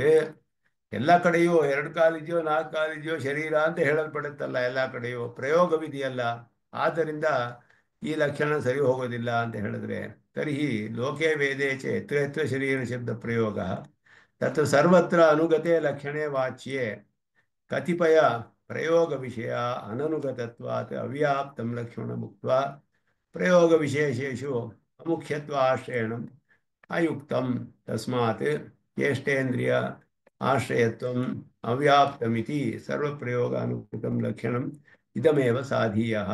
ಇಲ್ಲೇನು ಹೇಳ್ತಿದ್ದಾರೆ ಅಂದರೆ, ಶರೀರತ್ವಕ್ಕೆ ದ್ವಿಪಾತ್ವ ಚತುಷ್ಪಾತ್ವ ಮೊದಲಾದ ಯಾಕೆ ಹೇಳ್ಬೋದು. ಲೋಕದಲ್ಲಿ ನೋಡ್ತೀವಿ ನಾವು, 2 ಕಾಲಿರೋದು 4 ಕಾಲಿರೋದು ಮೊದಲಾದ್ದೆಲ್ಲ ಇಟ್ಕೊಂಡು ಶರೀರದ ಒಂದು ಆಕಾರ ಅಂದರೆ ಅದೆಲ್ಲ ಕಂಡು ಬರುವಂತಹ ರೂಪವನ್ನು ಇಟ್ಟುಕೊಂಡು ಯಾಕೆ ಶರೀರವನ್ನು ಲಕ್ಷಣ ಹೇಳಬಾರ್ದು ಅಂದರೆ, ಎಲ್ಲ ಪ್ರಯೋಗಗಳಲ್ಲಿಯೂ ಎಲ್ಲೆಲ್ಲಿ ಶರೀರ ಶಬ್ದ ಪ್ರಯೋಗ ಇದೆಯೋ ಅಲ್ಲೆಲ್ಲವೂ ಕೂಡ ಅದು ಲಕ್ಷಣವು ಸಮನ್ವಿತವಾಗಿರಬೇಕು. ಇಲ್ಲದೆ ಹೋದರೆ ವಿರೋಧ ಬರುತ್ತೆ. ಶರೀರ ಲಕ್ಷಣಕ್ಕೆ ಲಕ್ಷಣ ಹೇಳುವಾಗ ಅವ್ಯಾಪ್ತಿ ಅತಿವ್ಯಾಪ್ತಿ ಮೊದಲಾದ ದೋಷ ಇರಬಾರ್ದು, ಅಸಂಭವ ಮೊದಲಾದ ದೋಷಗಳು ಇರಬಾರ್ದು. ಆದ್ದರಿಂದ ಯಾವ ದೋಷವೂ ಇಲ್ಲದೆ 3 ದೋಷ ಬರುತ್ತೆ ಲಕ್ಷಣದಲ್ಲಿ: ಅವ್ಯಾಪ್ತಿ, ಅತಿವ್ಯಾಪ್ತಿ ಮತ್ತು ಅಸಂಭವ ಅಂತ ಹೇಳೋದು. ಅವ್ಯಾಪ್ತಿ ಅಂತ ಹೇಳಿದ್ರೆ ನಾವು ಯಾವ ಒಂದು ಪದಾರ್ಥಗಳಿಗೆ ಯಾವ ವಿಷಯಕ್ಕೆ ಲಕ್ಷಣ ಹೇಳ್ತಿದ್ದೀವೋ ಅದರಲ್ಲಿಯೇ ಕೆಲವು ಬಿಟ್ಟು ಹೋಗುವಂತಹದ್ದು ಅವ್ಯಾಪ್ತಿ ಅಂತ ಅರ್ಥ. ಅತಿವ್ಯಾಪ್ತಿ ಅಂದರೆ ಅದಕ್ಕಿಂತ ಹೆಚ್ಚಾದ ವಿಷಯಗಳಿಗೂ ಅನ್ವಯಿಸುವಂತಹದ್ದು, ಬೇರೆ ಪದಾರ್ಥಗಳಿಗೂ ಅನ್ವಯಿಸುವಂತಹದ್ದು. ಅಸಂಭವ ಅಂದರೆ ಎಲ್ಲಿಯೂ ಕಾಣಬರದೇ ಇರುವಂತಹದ್ದು. ಹಾಗೆ ಅದು ಇವಾಗ ಬೆಳ್ಳಗಿರೋದು ಹಸು ಅಂತ ಹೇಳಿಬಿಟ್ರೆ, ಕರಿ ಹಸುವಲ್ಲಿ ಅದು ಬರಲಿಲ್ಲ ಲಕ್ಷಣ. ಆ ಹಸುಗಳಲ್ಲಿಯೇ ಕೆಲವು ಬಿಟ್ಟು ಹೋಗುತ್ತೆ. ಆದ್ದರಿಂದ ಕೊಂಬಿರೋದು ಹಸು ಅಂತ ಹೇಳಿದ್ರೆ ಜಿಂಕೆಗೂ ಕೊಂಬು ಕಂಡು ಬರುತ್ತೆ. ಅದು ಅತಿವ್ಯಾಪ್ತಿ, ಅಧಿಕವಾದ ಪದಾರ್ಥಗಳಿಗೂ ಅನ್ವಯಿಸುತ್ತೆ. ಇದೆಲ್ಲ ಲಕ್ಷಣ ಆಗಕ್ಕೆ ಸಾಧ್ಯವಿಲ್ಲ. ಆದ್ದರಿಂದ ಅಸಂಭವ ಅಂದರೆ ಎಲ್ಲಿಯೂ ಕಂಡು ಬರದೇ ಇರೋದು, ಅದು 5 ಕಾಲಿರೋದು ಅಂತೆಲ್ಲ ಹೇಳಿದ್ರೆ ಆಗೋದಿಲ್ಲ. ಯಾವ ದೋಷವೂ ಇಲ್ಲದೆ ಎಲ್ಲೆಲ್ಲಿ ಶರೀರ ಶಬ್ದದ ಪ್ರಯೋಗ ಲೋಕದಲ್ಲಿಯೂ ವೇದದಲ್ಲಿಯೂ ಕಂಡು ಬರುತ್ತೆ. ವೇದವೂ ಮುಖ್ಯ, ಬರೀ ಲೋಕದಲ್ಲಿ ಹೇಳಿದ್ರೆ ಸಾಲದು. ಯಾಕೆಂದರೆ ಅತೀಂದ್ರಿಯವಾದ ವಿಷಯಗಳಲ್ಲಿಯೂ ಶರೀರ ಶಬ್ದ ಪ್ರಯೋಗ ಇದೆ, ಬರೀ ಲೌಕಿಕವಾದ ವಿಷಯದಲ್ಲಿ ಅಲ್ಲ. ಅದರಿಂದ ಅತೀಂದ್ರಿಯವಾದ ವಿಷಯ ಇಲ್ಲಿಯೂ ಕೂಡ ಅತೀಂದ್ರಿಯ ವಿಷಯವೇ. ಮನುಷ್ಯರನ್ನು ನೋಡಿದ್ರೆ ಶರೀರ ಅಂತ ಹೇಳಿದ್ರೆ ಆತ್ಮನಿಗೆ ಶರೀರ, ಆತ್ಮ ಕಂಡು ಬರೋದೇ ಇಲ್ಲ, ಅತೀಂದ್ರಿಯವಾದ ಪದಾರ್ಥ ಆತ್ಮ. ಆ ಶರೀರಕ್ಕೂ ಸರಿಯಾದ ಲಕ್ಷಣವನ್ನು ಹೇಳಬೇಕು. ಆದ್ದರಿಂದ ಲೋಕದಲ್ಲಿಯೂ ವೇದದಲ್ಲಿಯೂ ಎಲ್ಲೆಲ್ಲಿ ಶರೀರ ಶಬ್ದ ಪ್ರಯೋಗವಿದೆಯೋ ಅದಕ್ಕೆ ವಿರೋಧ ಬರದೇ ಇರೋ ಹಾಗೆ ಹೇಳಬೇಕು. ಲೋಕದಲ್ಲಿ ವೇದದಲ್ಲಿ ಪೃಥ್ವೀ ಶರೀರಂ ಯಸ್ಯ ಪೃಥ್ವೀ ಶರೀರಂ ಯಸ್ಯ ಆಕಾಶ ಶರೀರಂ ಯಸ್ಯ ತೇಜ ಶರೀರ ಇದೆಲ್ಲ ಹೇಳಿದೆ. ಪೃಥ್ವಿ ಶರೀರ ಅಂತ ಹೇಳಿದೆ. ಲೋಕದಲ್ಲಿ ಹಾಗೆ ಕಂಡು ಬರೋದಿಲ್ವಲ್ಲ ಪೃಥ್ವಿ ಶರೀರ ಆಗಿರೋದು ಯಾರಿಗೂ. ಆದ್ದರಿಂದ ಆ ಶರೀರಕ್ಕೂ ವಿರೋಧ ಬರಬಾರ್ದು. ಲೋಕದಲ್ಲಿ ಕಂಡುಬರುವ ಮನುಷ್ಯಾದಿ ಶರೀರಗಳು, ಪ್ರಾಣಿ ಶರೀರ, ಇದಕ್ಕೂ ವಿರೋಧ ಬರಬಾರ್ದು. ಇದು ಎಲ್ಲಿಯೂ ವಿರೋಧ ಬರದೇ ಇರೋ ಹಾಗೆ ಚೇಷ್ಟಾಶ್ರಯತ್ವ ಅಂದರೆ ಪೃಥ್ವಿ ಶರೀರಮಲ್ಲಿ ಅದು ಅವ್ಯಾಪ್ತವಾಗಿಬಿಡುತ್ತೆ. ಯಾಕೆ ಅಂದರೆ ಪೃಥ್ವಿಯಲ್ಲಿ ಏನು ಚೇಷ್ಟೆ ಕಂಡು ಬರ್ತಾ ಇಲ್ಲ ನಮಗೆ. ಪರ್ವತ ಶರೀರ, ಭೂನಾನಿ ವಿಷ್ಣು ಅವನ ಶರೀರ, ಅವನಿಗೆ ಪರ್ವತ ಅಂತ ಹೇಳಿದ್ರೆ ಪರ್ವತದಲ್ಲಿ ಭೋಗಾಶ್ರಯವೂ ಇಲ್ಲ, ಚೇಷ್ಟಾಶ್ರಯವೂ ಇಲ್ಲ, ಯಾವುದೂ ಇಲ್ಲವಲ್ಲ ಅದರಲ್ಲಿ. ಆದ್ದರಿಂದ ಅಲ್ಲಿ ಹೋಯಿತು, ಲಕ್ಷಣ ಅವ್ಯಾಪ್ತವಾಗಿಬಿಡ್ತು ಅಲ್ಲಿ.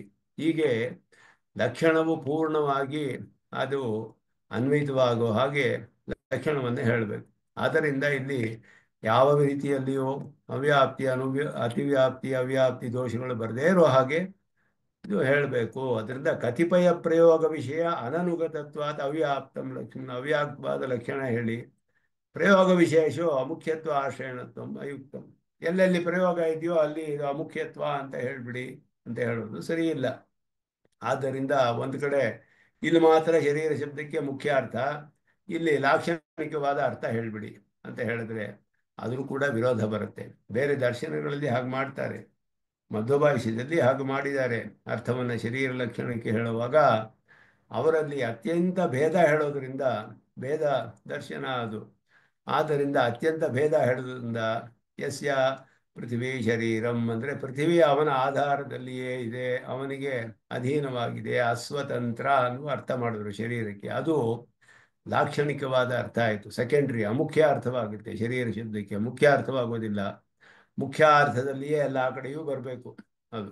ಹಾಗೆ ಅರ್ಥ ಹೇಳಿದ್ರೇನೆ ಅದಕ್ಕೆ ವಿರೋಧವಿಲ್ಲದೆ ಹೇಳಕ್ಕೆ ಸಾಧ್ಯ ಅನ್ನೋದನ್ನ ಇಲ್ಲಿ ಹೇಳ್ತಾ ಇದ್ದಾರೆ. ಆದ್ದರಿಂದ ಚೇಷ್ಟೇಂದ್ರಿಯಾರ್ಥ ಆಶ್ರಯತ್ವಂ ಅವ್ಯಾಪ್ತಂ, ಎಷ್ಟೋ ಕಡೆ ವ್ಯಾಪ್ತಿ ಇರೋದಿಲ್ಲ ಅದಕ್ಕೆ. ಸರ್ವಪ್ರಯೋಗ ಅನುಗತಂ ಲಕ್ಷಣಂ ಇದಮೇವ ಸಾಧೀಯ.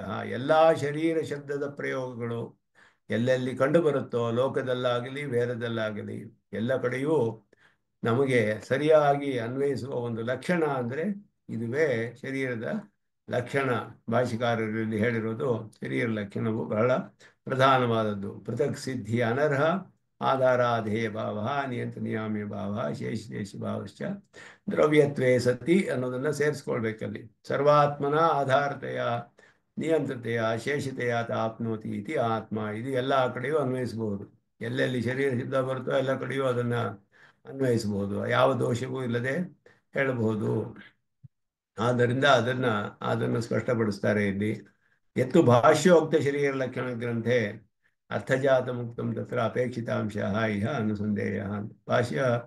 ಭಾಷ್ಯದಲ್ಲಿ ಇನ್ನೂ ವಿಶೇಷವಾಗಿ ಹೇಳಿದ್ದಾರೆ, ಅದನ್ನೆಲ್ಲ ಇಲ್ಲಿ ನಾವು ಅನುಸಂಧಾನ ಮಾಡಬೇಕು ಅಂತ ಇಲ್ಲಿ ಹೇಳ್ತಾ ಇದ್ದಾರೆ ಸುದರ್ಶನ ಸೂರಿಗಳು.